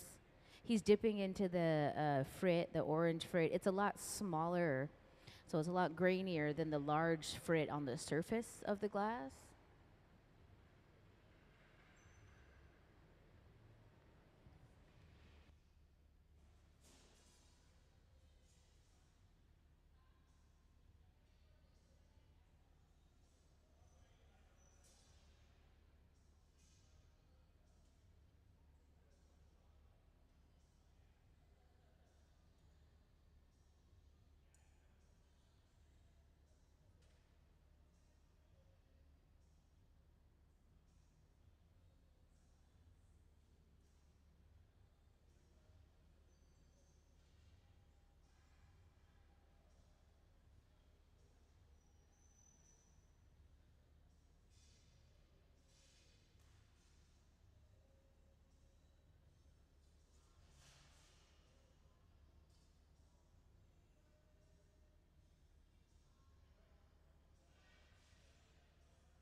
So he'll use the block to help cool down those outer layers of the glass. The block is a piece of hollowed out fruit wood that has been soaking in water. He'll blow into the end of the pipe, expand the bubble, and then use this cloth-like material to shape the glass. The papers are just folded up newspaper that have been soaked in water, which will allow him to shape the glass almost as if he's using his bare hand.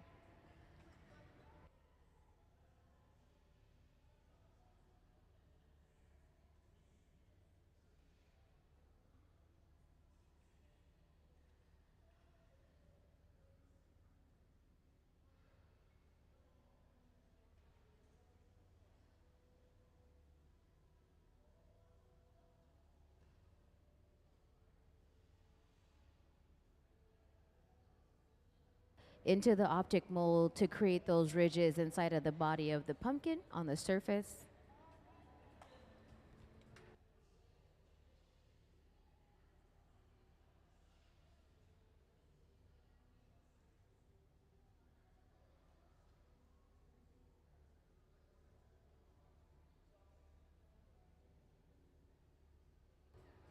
He'll carve into the glass to eliminate the additional material at the bottom and bring that pattern all the way together.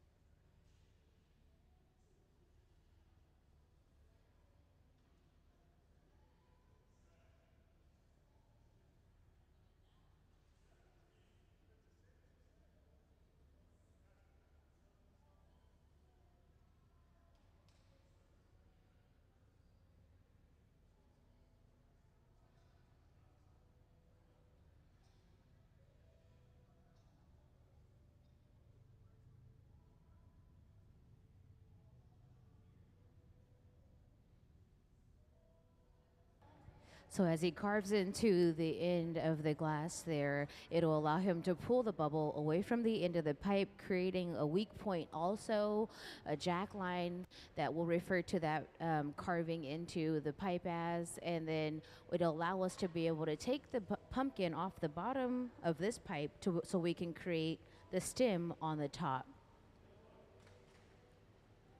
Carving in a jack line indicates the end of the pipe and the beginning of the piece.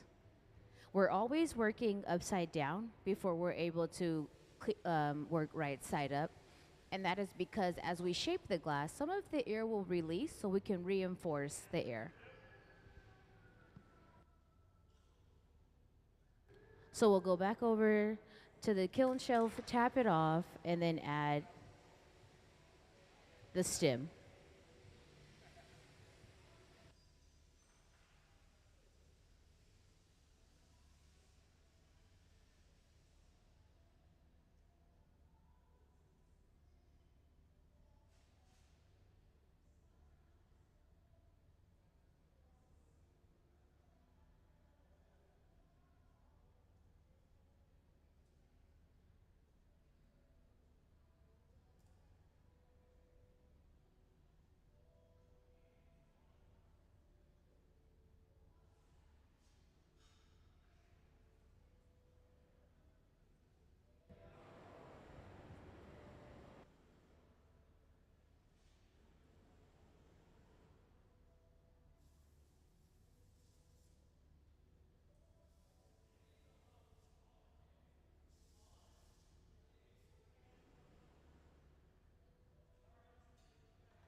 Be sure to check out the store. We have a large amount of pumpkins. Yesterday we had a pumpkin patch, which was really, really fun.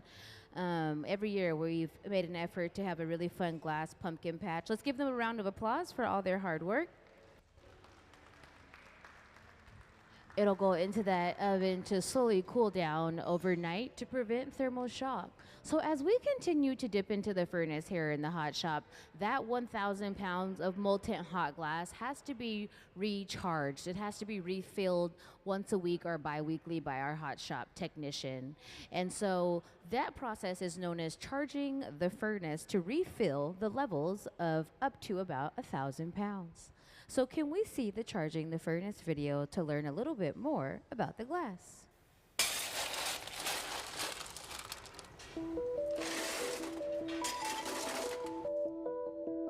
Charging the furnace is what we call filling the furnace up with glass. Glass cullet is washed clean and loaded into tubes for filling. Here at the museum, we don't use recycled bottles. Instead, we melt cullet that has been specifically designed to make blown glass art. The primary ingredient in glass is silica sand, or silicon dioxide. The other two main ingredients are soda, or sodium oxide, which lowers the melting temperature, and lime, or calcium oxide, to stabilize it. Once the cullet is loaded into the 2300-degree furnace, a rake is used to level the glass for even melting. The furnaces at the Museum of Glass hold approximately 1,000 pounds of clear molten glass and run continuously 24 hours a day, 7 days a week.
Those papers will allow him to shape the glass and guide it. They're just folded up newspaper that have been soaked in water, and the steam will protect the surface of the glass.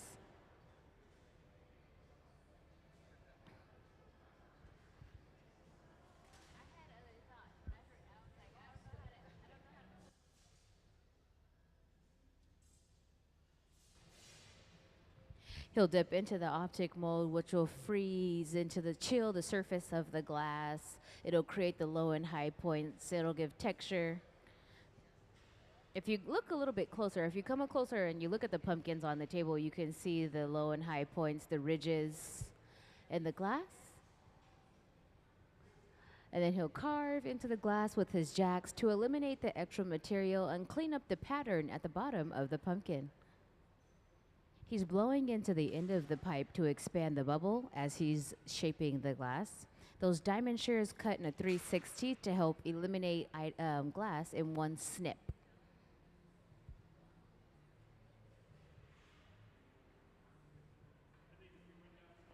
He'll carve into the glass there to create a jack line. This jack line is designed to help remove the glass from the pipe at a different point in the process. Carving in a jack line also indicates the end of the pipe and the beginning of the piece. We're making pumpkins here in the hot shop today. If you all have any questions, feel free to shout my name out. My name's Emily. I'll be happy to answer your questions.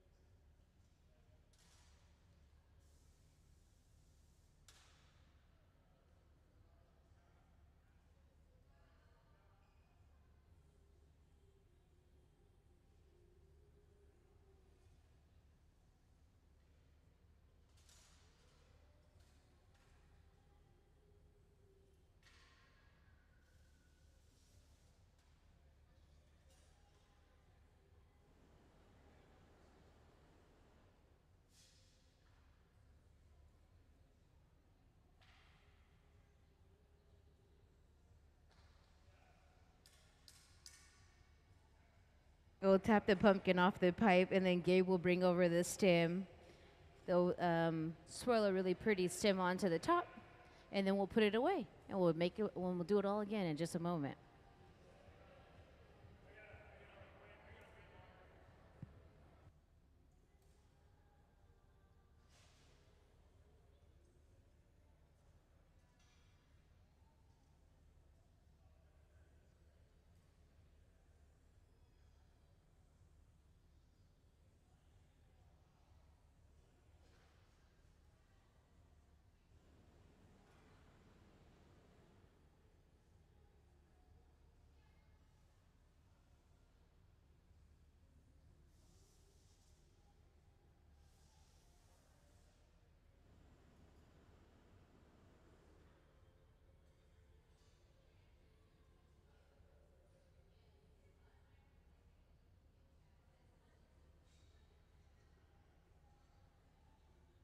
Let's give them a round of applause. Clap it up. Woohoo! It'll rest there in the annealing oven where it'll cool down overnight to prevent thermal shock.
So if you look up at the big screen there, you'll see we're allowing that pumpkin to cool down just a little bit. This is the core of the pumpkin. The surface layer is white, and then we're gonna add more color after we gather more glass from the furnace.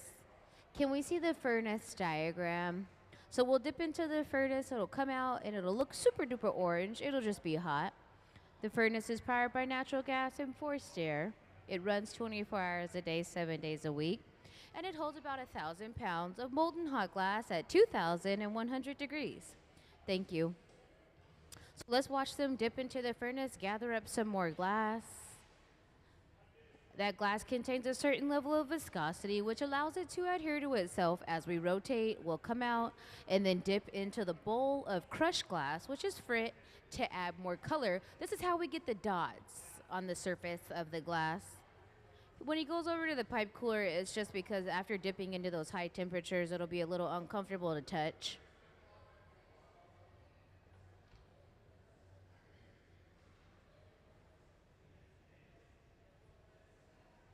And now back into the reheating chamber.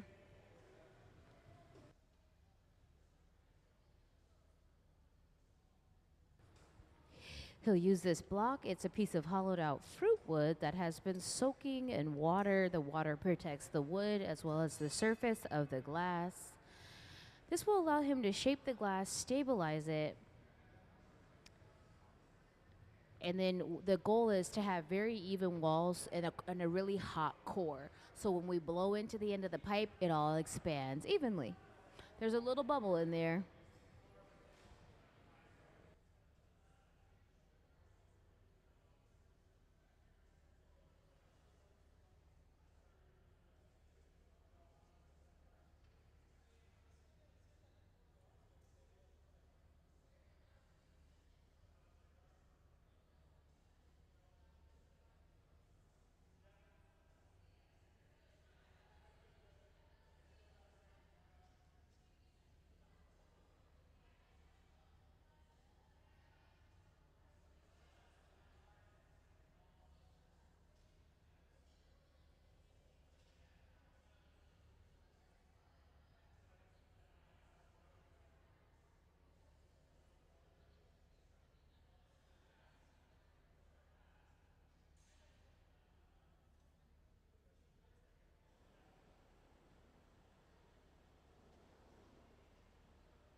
He dipped into the optic mold to freeze the surface of the mold.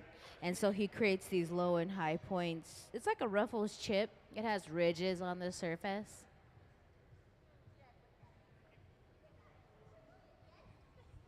And then at the bench, he'll use his jacks. The jacks are a great tool for carving and shaping. And then with those diamond shears, he'll release that extra material. So he's cleaning up the bottom of the pumpkin, the pattern.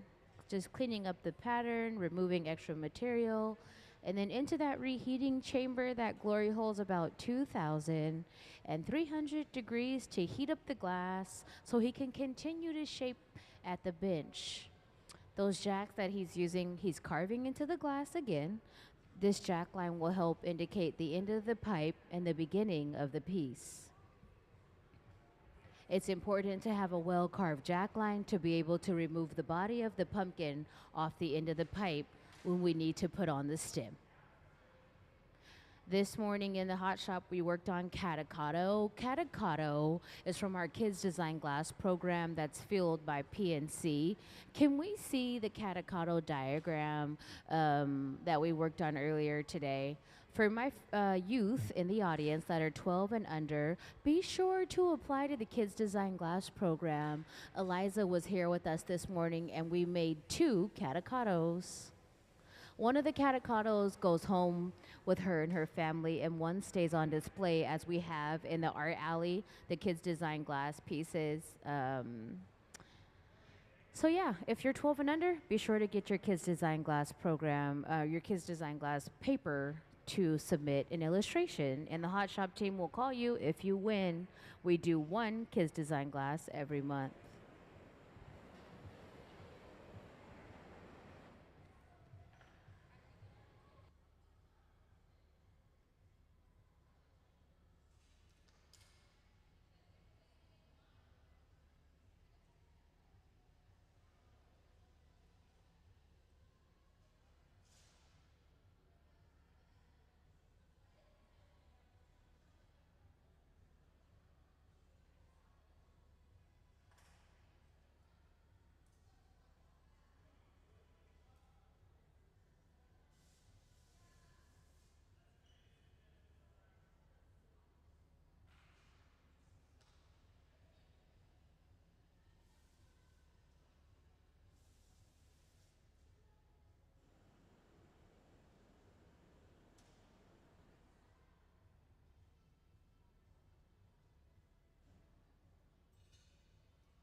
Yes, one more pumpkin to be boxed up. Let's give them a round of applause. Clap it up. The pumpkin has to rest overnight in the annealing oven to prevent thermal shock.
So when you walk through the galleries, you'll see, like for example, the Chihuly piece that's on display, the chandelier has these large chunks of color on the outside. This is one way that we apply larger bits of color to the surface, so you'll have multi-layers of color. So this is one example of how he gets color, so many colors into the surface of his glass.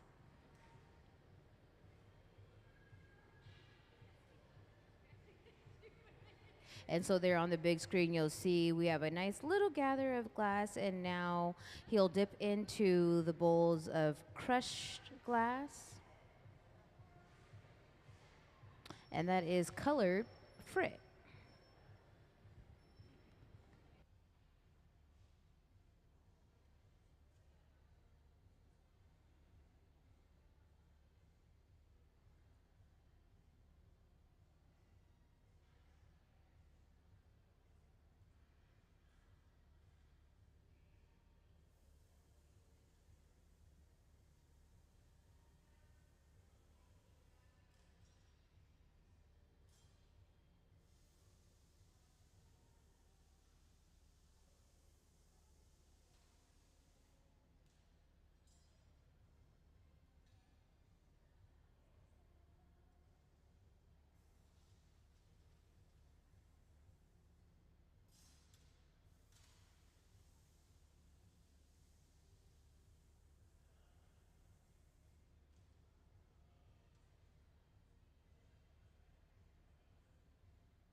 So as he dipped it into the mold there, you can see it creates those low and high points to give some texture to the surface. And then in with those diamond shears to remove the extra material.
We've expanded the body of the pumpkin.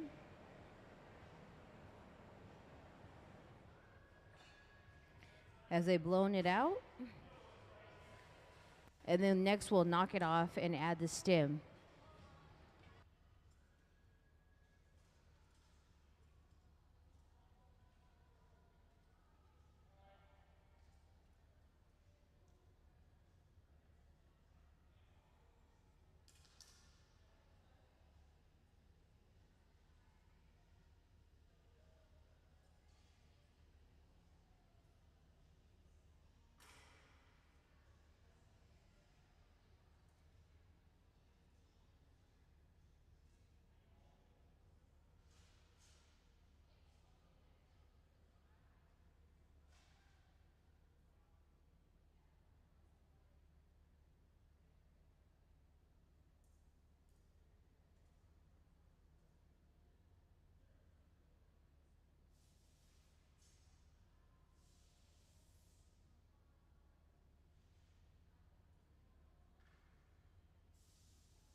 And then into the annealing oven it'll go. Let's give them a round of applause. One more pumpkin pumped out here in the hot shop.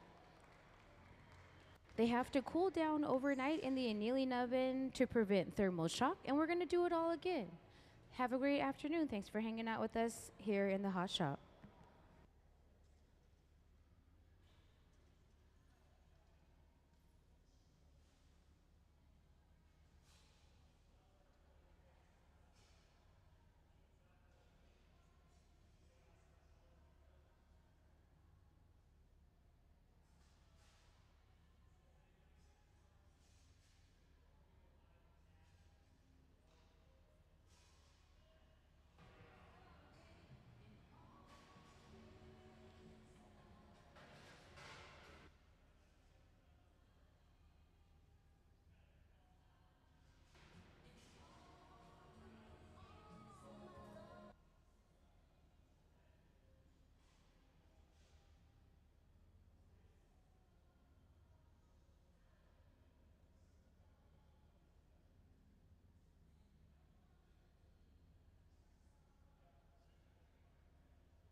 I please see the Catacotto illustration?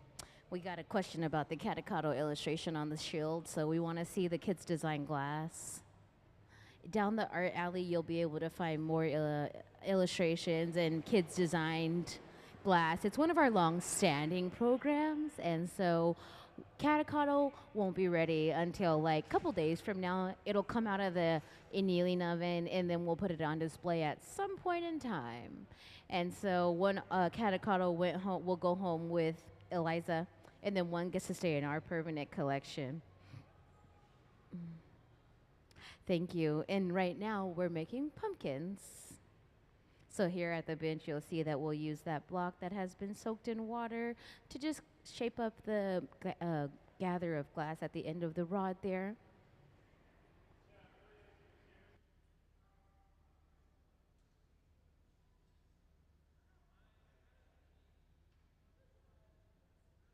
He'll blow into the end of the pipe to expand the bubble.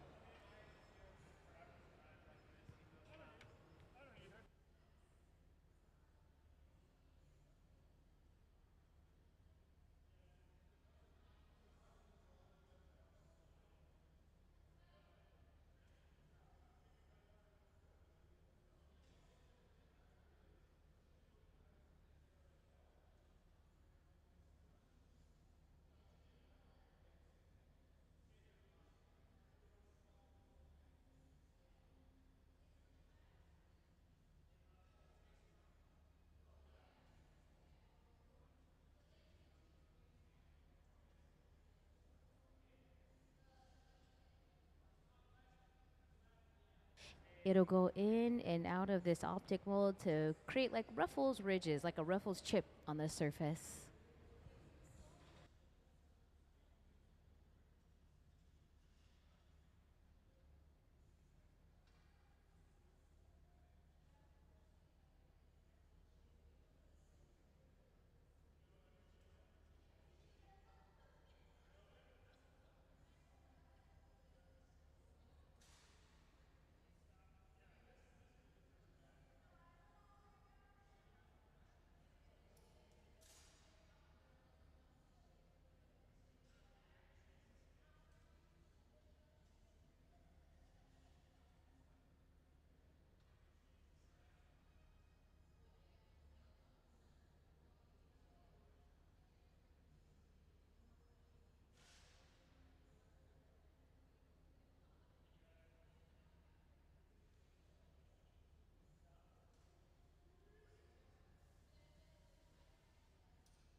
We'll knock off the pumpkin, and then don't miss when they add the stem. It happens very quickly.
So as we've carved into the glass, we've pulled the body of the pumpkin away from the end of the pipe. Carving in this jack line will then allow him to knock the pumpkin off the pipe very swiftly so we can add the stem to the top.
And now we'll bring over the stem and wrap it around this steel rod to create that really cool curly effect.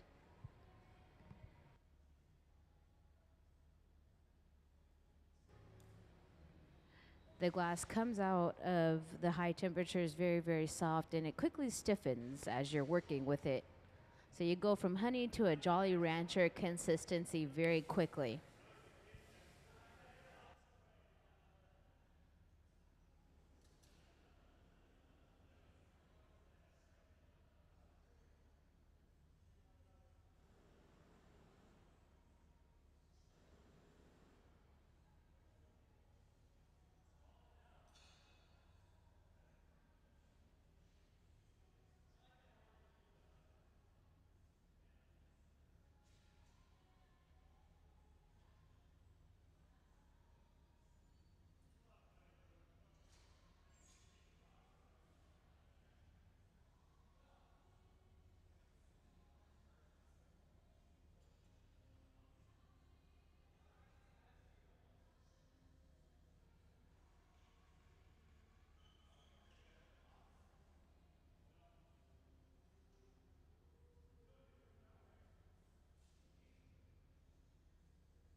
Here on the right side of the hot shop, we have the by the furnace, blow your own pumpkin making experience. And then in the middle of the hot shop, we're also making pumpkins for the store. That process takes dipping into the furnace and gathering glass, and then we apply color to the surface of glass by dipping it into bowls of frit. Can we see the frit diagram? Frit is crushed glass that it will then change the surface color. It's little bits of colored glass which change the surface color of the glass. We have to apply color in this way because all of the glass within the furnace is clear.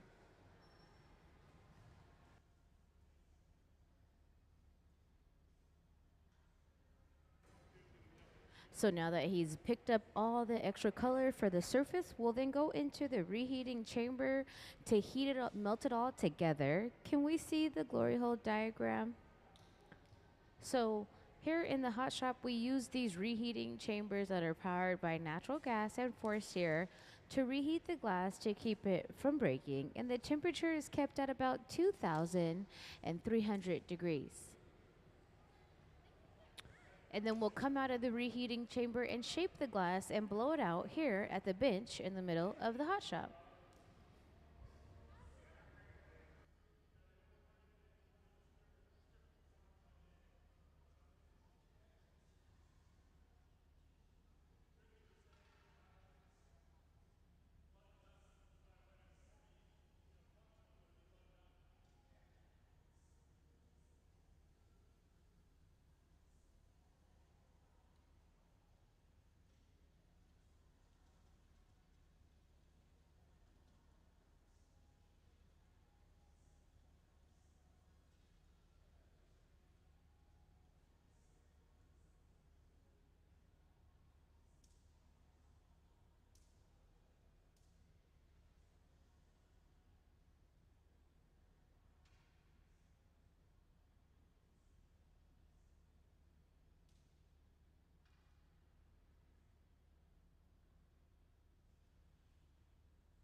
So we dipped the gather of glass into the optic mold to create those low and high points. And now he'll take his jacks to carve into the glass to help move the bubble away from the end of the blowpipe. Carving in that jack line will help us indicate the end of the pipe and the beginning of the pumpkin's body.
So we'll knock it off, and then we'll bring over the stem, and then after we're done, we'll put it into the annealing oven where it'll cool down overnight.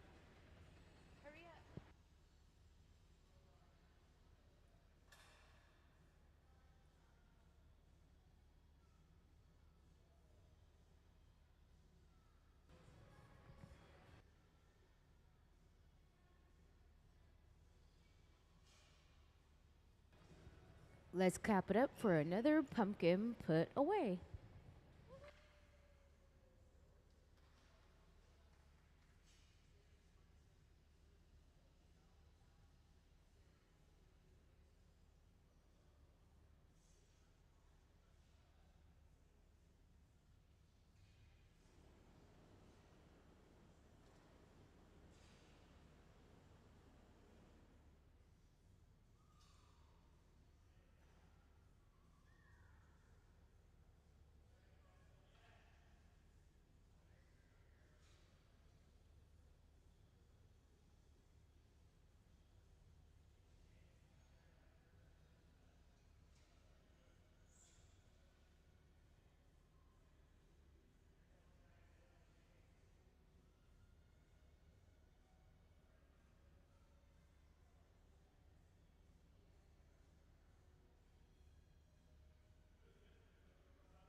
In just a moment, we'll do it all again. We parked it in the annealing oven there to cool down overnight. It has to cool down within that oven to prevent shock.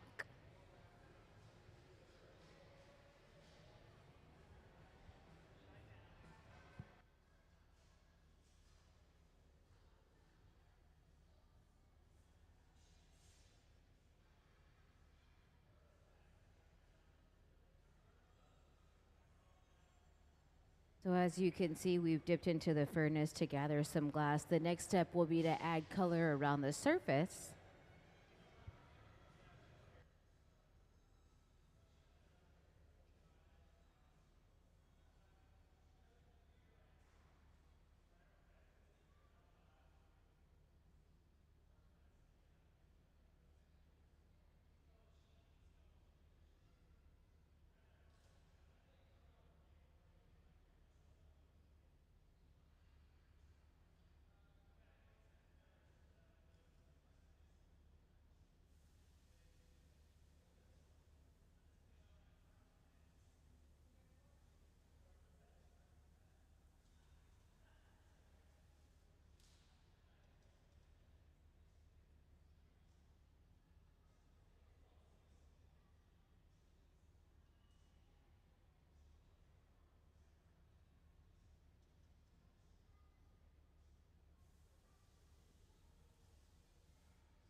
So now that we've added the color to the surface, he'll dip. Well, we're going to start to shape the glass and blow into it a little bit more. That reheating chamber rests at about 2,300 degrees. It allows us to keep the glass nice and hot. And then with that block, he'll shape the glass, stabilize those outer layers while keeping the core super duper hot. So then when we blow into it, it'll expand evenly. That block is made out of fruit wood. It has been soaking in water to protect the surface of the glass and the wood.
Oh, so we'll dip into that optic mold to create those low and high points. And the surface, it creates ridges in the surface of the glass.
So now we'll take it over to the shelf and knock it off, and then we'll quickly bring over the stem of the pumpkin.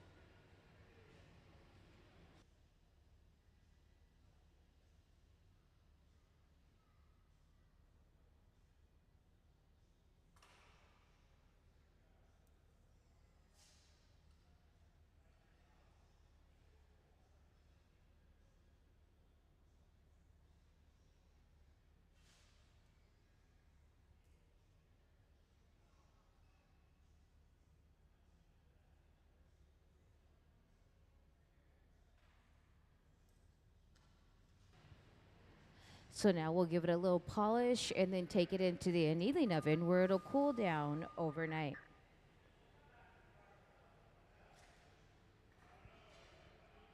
Let's give them a round of applause. Clap it up. Woohoo!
So the process, it starts by dipping into the furnace. The furnace are these large tanks full of molten hot glass. The furnace is rest at about 2100 degrees.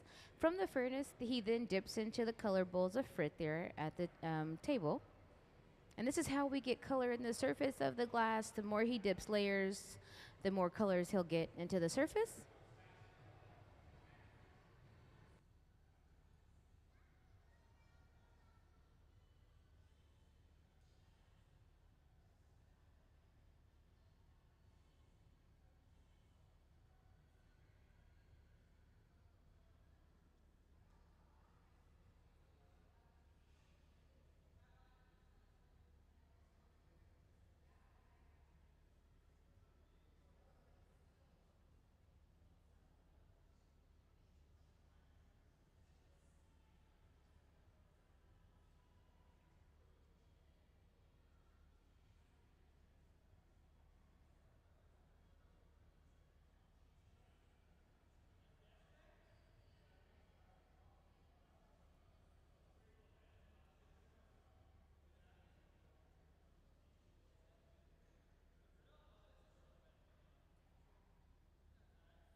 So he'll use his block to cool the glass down, help shape the glass.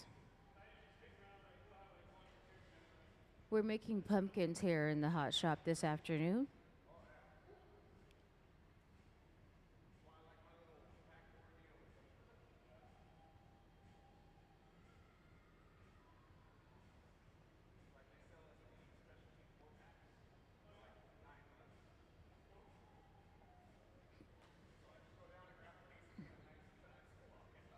That reheating chamber rests at about 2,300 degrees, so it allows him to keep the glass very hot.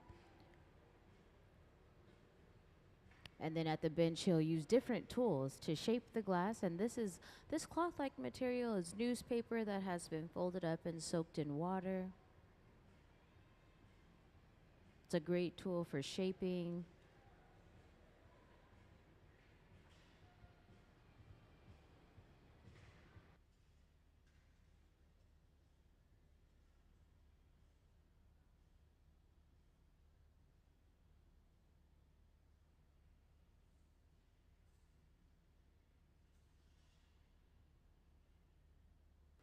He'll dip into the optic mold to create texture on the surface of the glass. The optic mold will create low and high points, kind of like a Ruffles chip.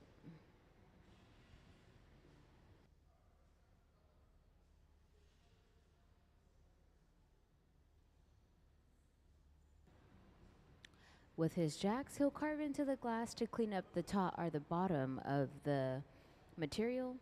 And then pay attention to how it expands. Trent will blow into the end of the pipe. With those diamond shears, he's able to cut in a 360 to help eliminate that extra material.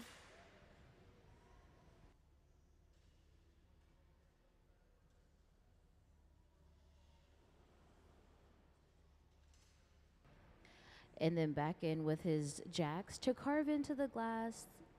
It's important to carve in a great jack line to be able to remove the piece from the end of the pipe.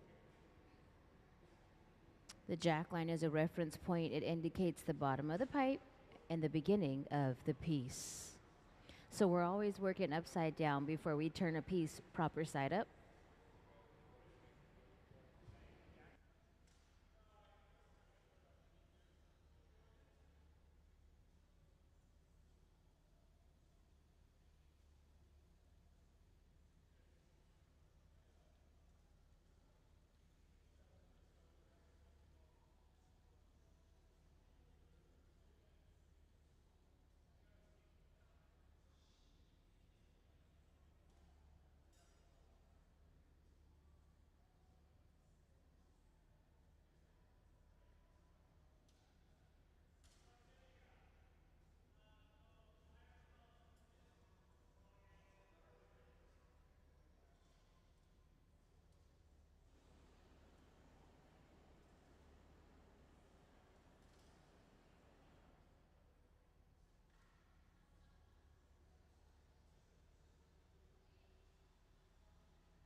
We'll knock it off the pipe and then add a really pretty gold stem.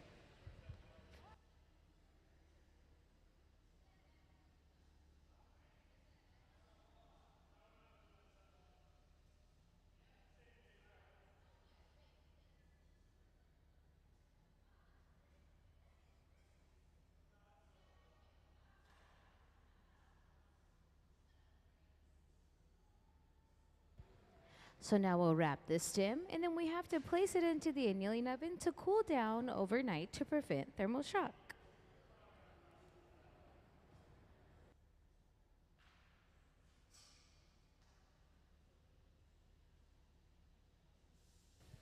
Let's give them a round of applause for all their hard work. Clap it up.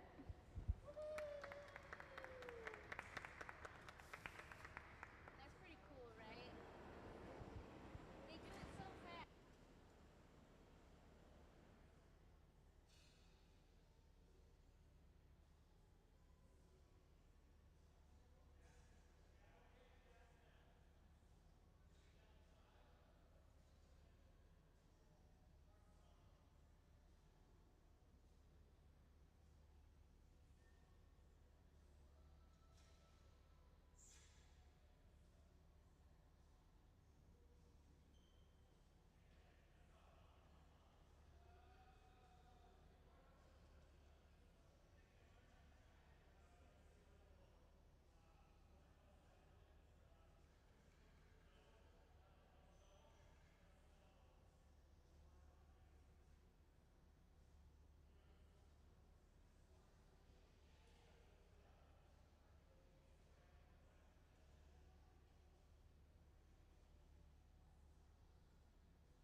So we've added color to the base. Now we'll go into the furnace and gather more glass over the surface, and then we'll add more color on top of the clear glass that we gather. We're making pumpkins here in the hot shop. And on the right side of the hot shop, they're also making pumpkins, but it's a blow your own workshop where you can create your own pumpkin here on the hot shop floor.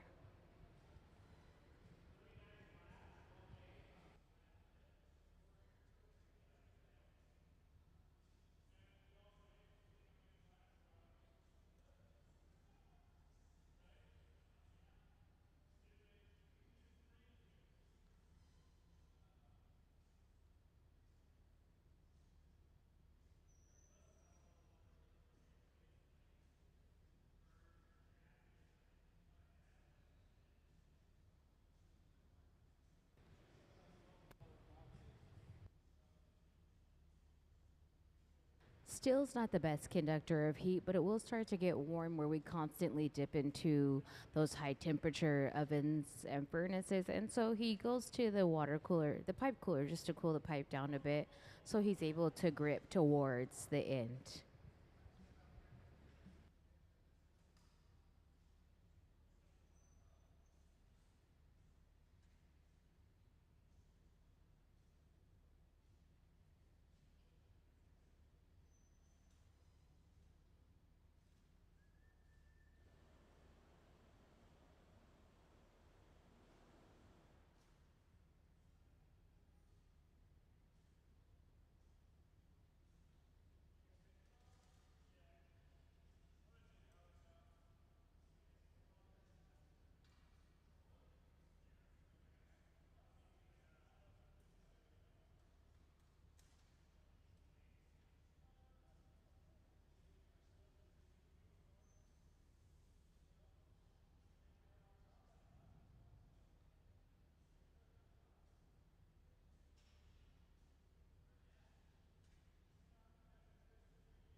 Off to the annealing oven. Let's give them a really big round of applause. And that's one more pumpkin that you can also find in the store. If you're interested in taking a pumpkin home, there'll be some available in the Museum of Glass store.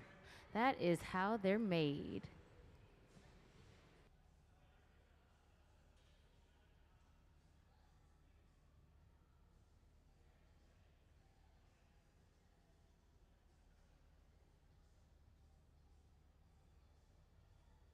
As we continue to take glass out of the furnace here, this is how we start the process of creating pumpkins. But those levels will start to get low over time, so the hot shop technician has to recharge the furnace, meaning that we have to refill that 1,000 pounds inside of the furnace. So can we see the charge in the furnace with the video to learn a little bit more about the glass?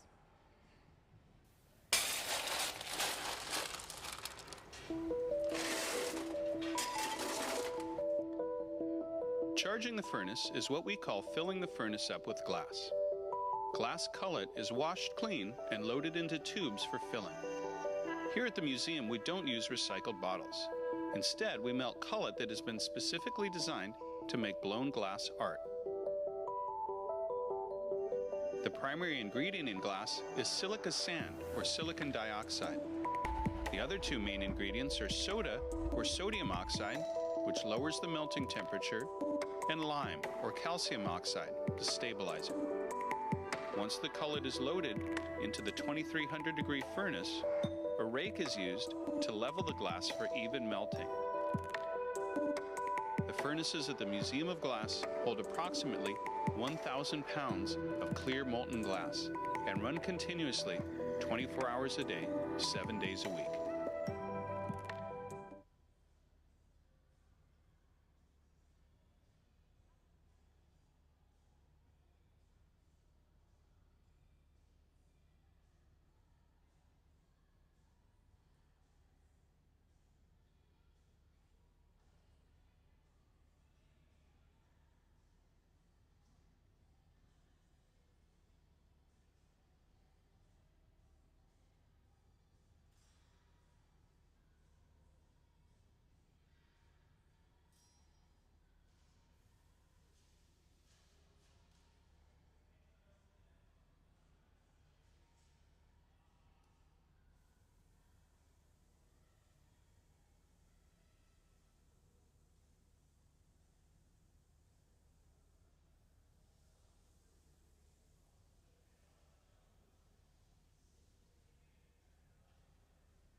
So as he carves into the glass, he's moving the shape of the body of the glass away from the end of the pipe. He's creating a jack line, which will allow him to be able to take the glass off the end of the pipe when we need to add the stem.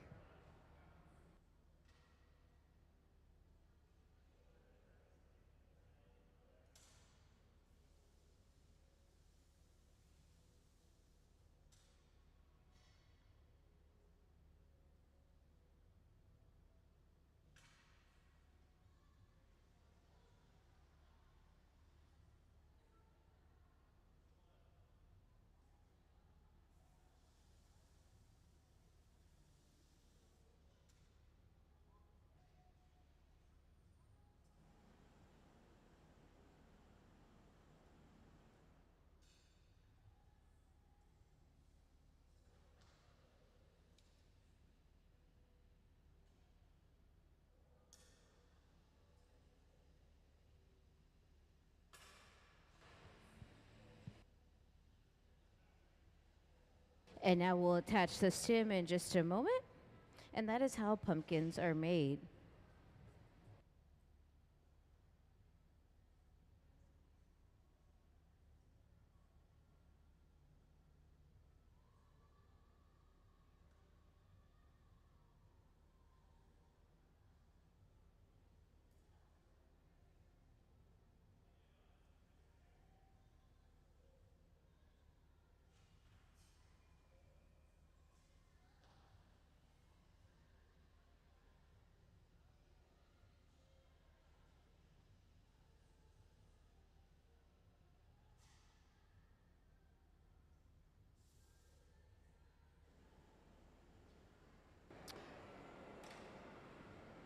So next we'll put it into the annealing oven where it'll slowly cool down overnight. Let's give them a round of applause for all their hard work.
He'll dip into the furnace to start another pumpkin. He'll gather some clear glass and then apply color to the surface by dipping into the bowls of frit. There are bowls of different colors glass on the table over there in the hot shop where he's working. He'll blow into the end of the pipe to create a bubble, and then they'll expand the bubble after they gather some more glass over this first initial gather. As you can see, we're making pumpkins this afternoon in the hot shop. These pumpkins will eventually make their way up to the store, so if you're interested in taking a pumpkin home, be sure to stop into the store and purchase a pumpkin.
So we'll heat the glass up, get it nice and warm, and then we'll shape it a bit more at the bench, dip it into the object mold so it will have the texture on the surface, the low and the high points.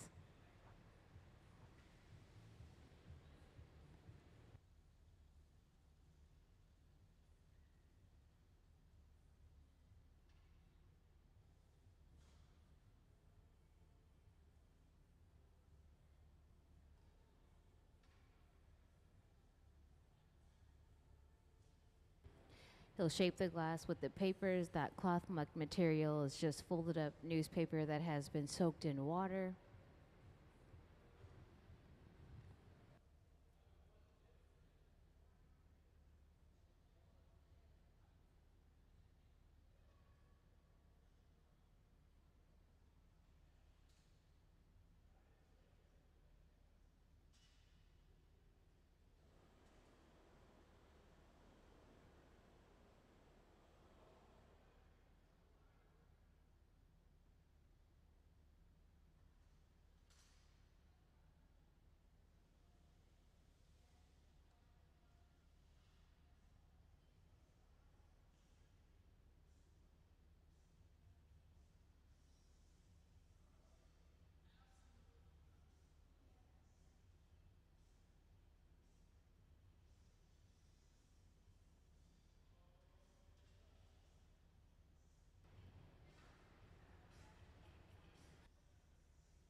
He'll dip it into that object mold. You'll be able to see the ridges on the surface. And then at the bench, he'll start to remove extra material and blow the body of the pumpkin out.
So we'll put the stem onto the pumpkin.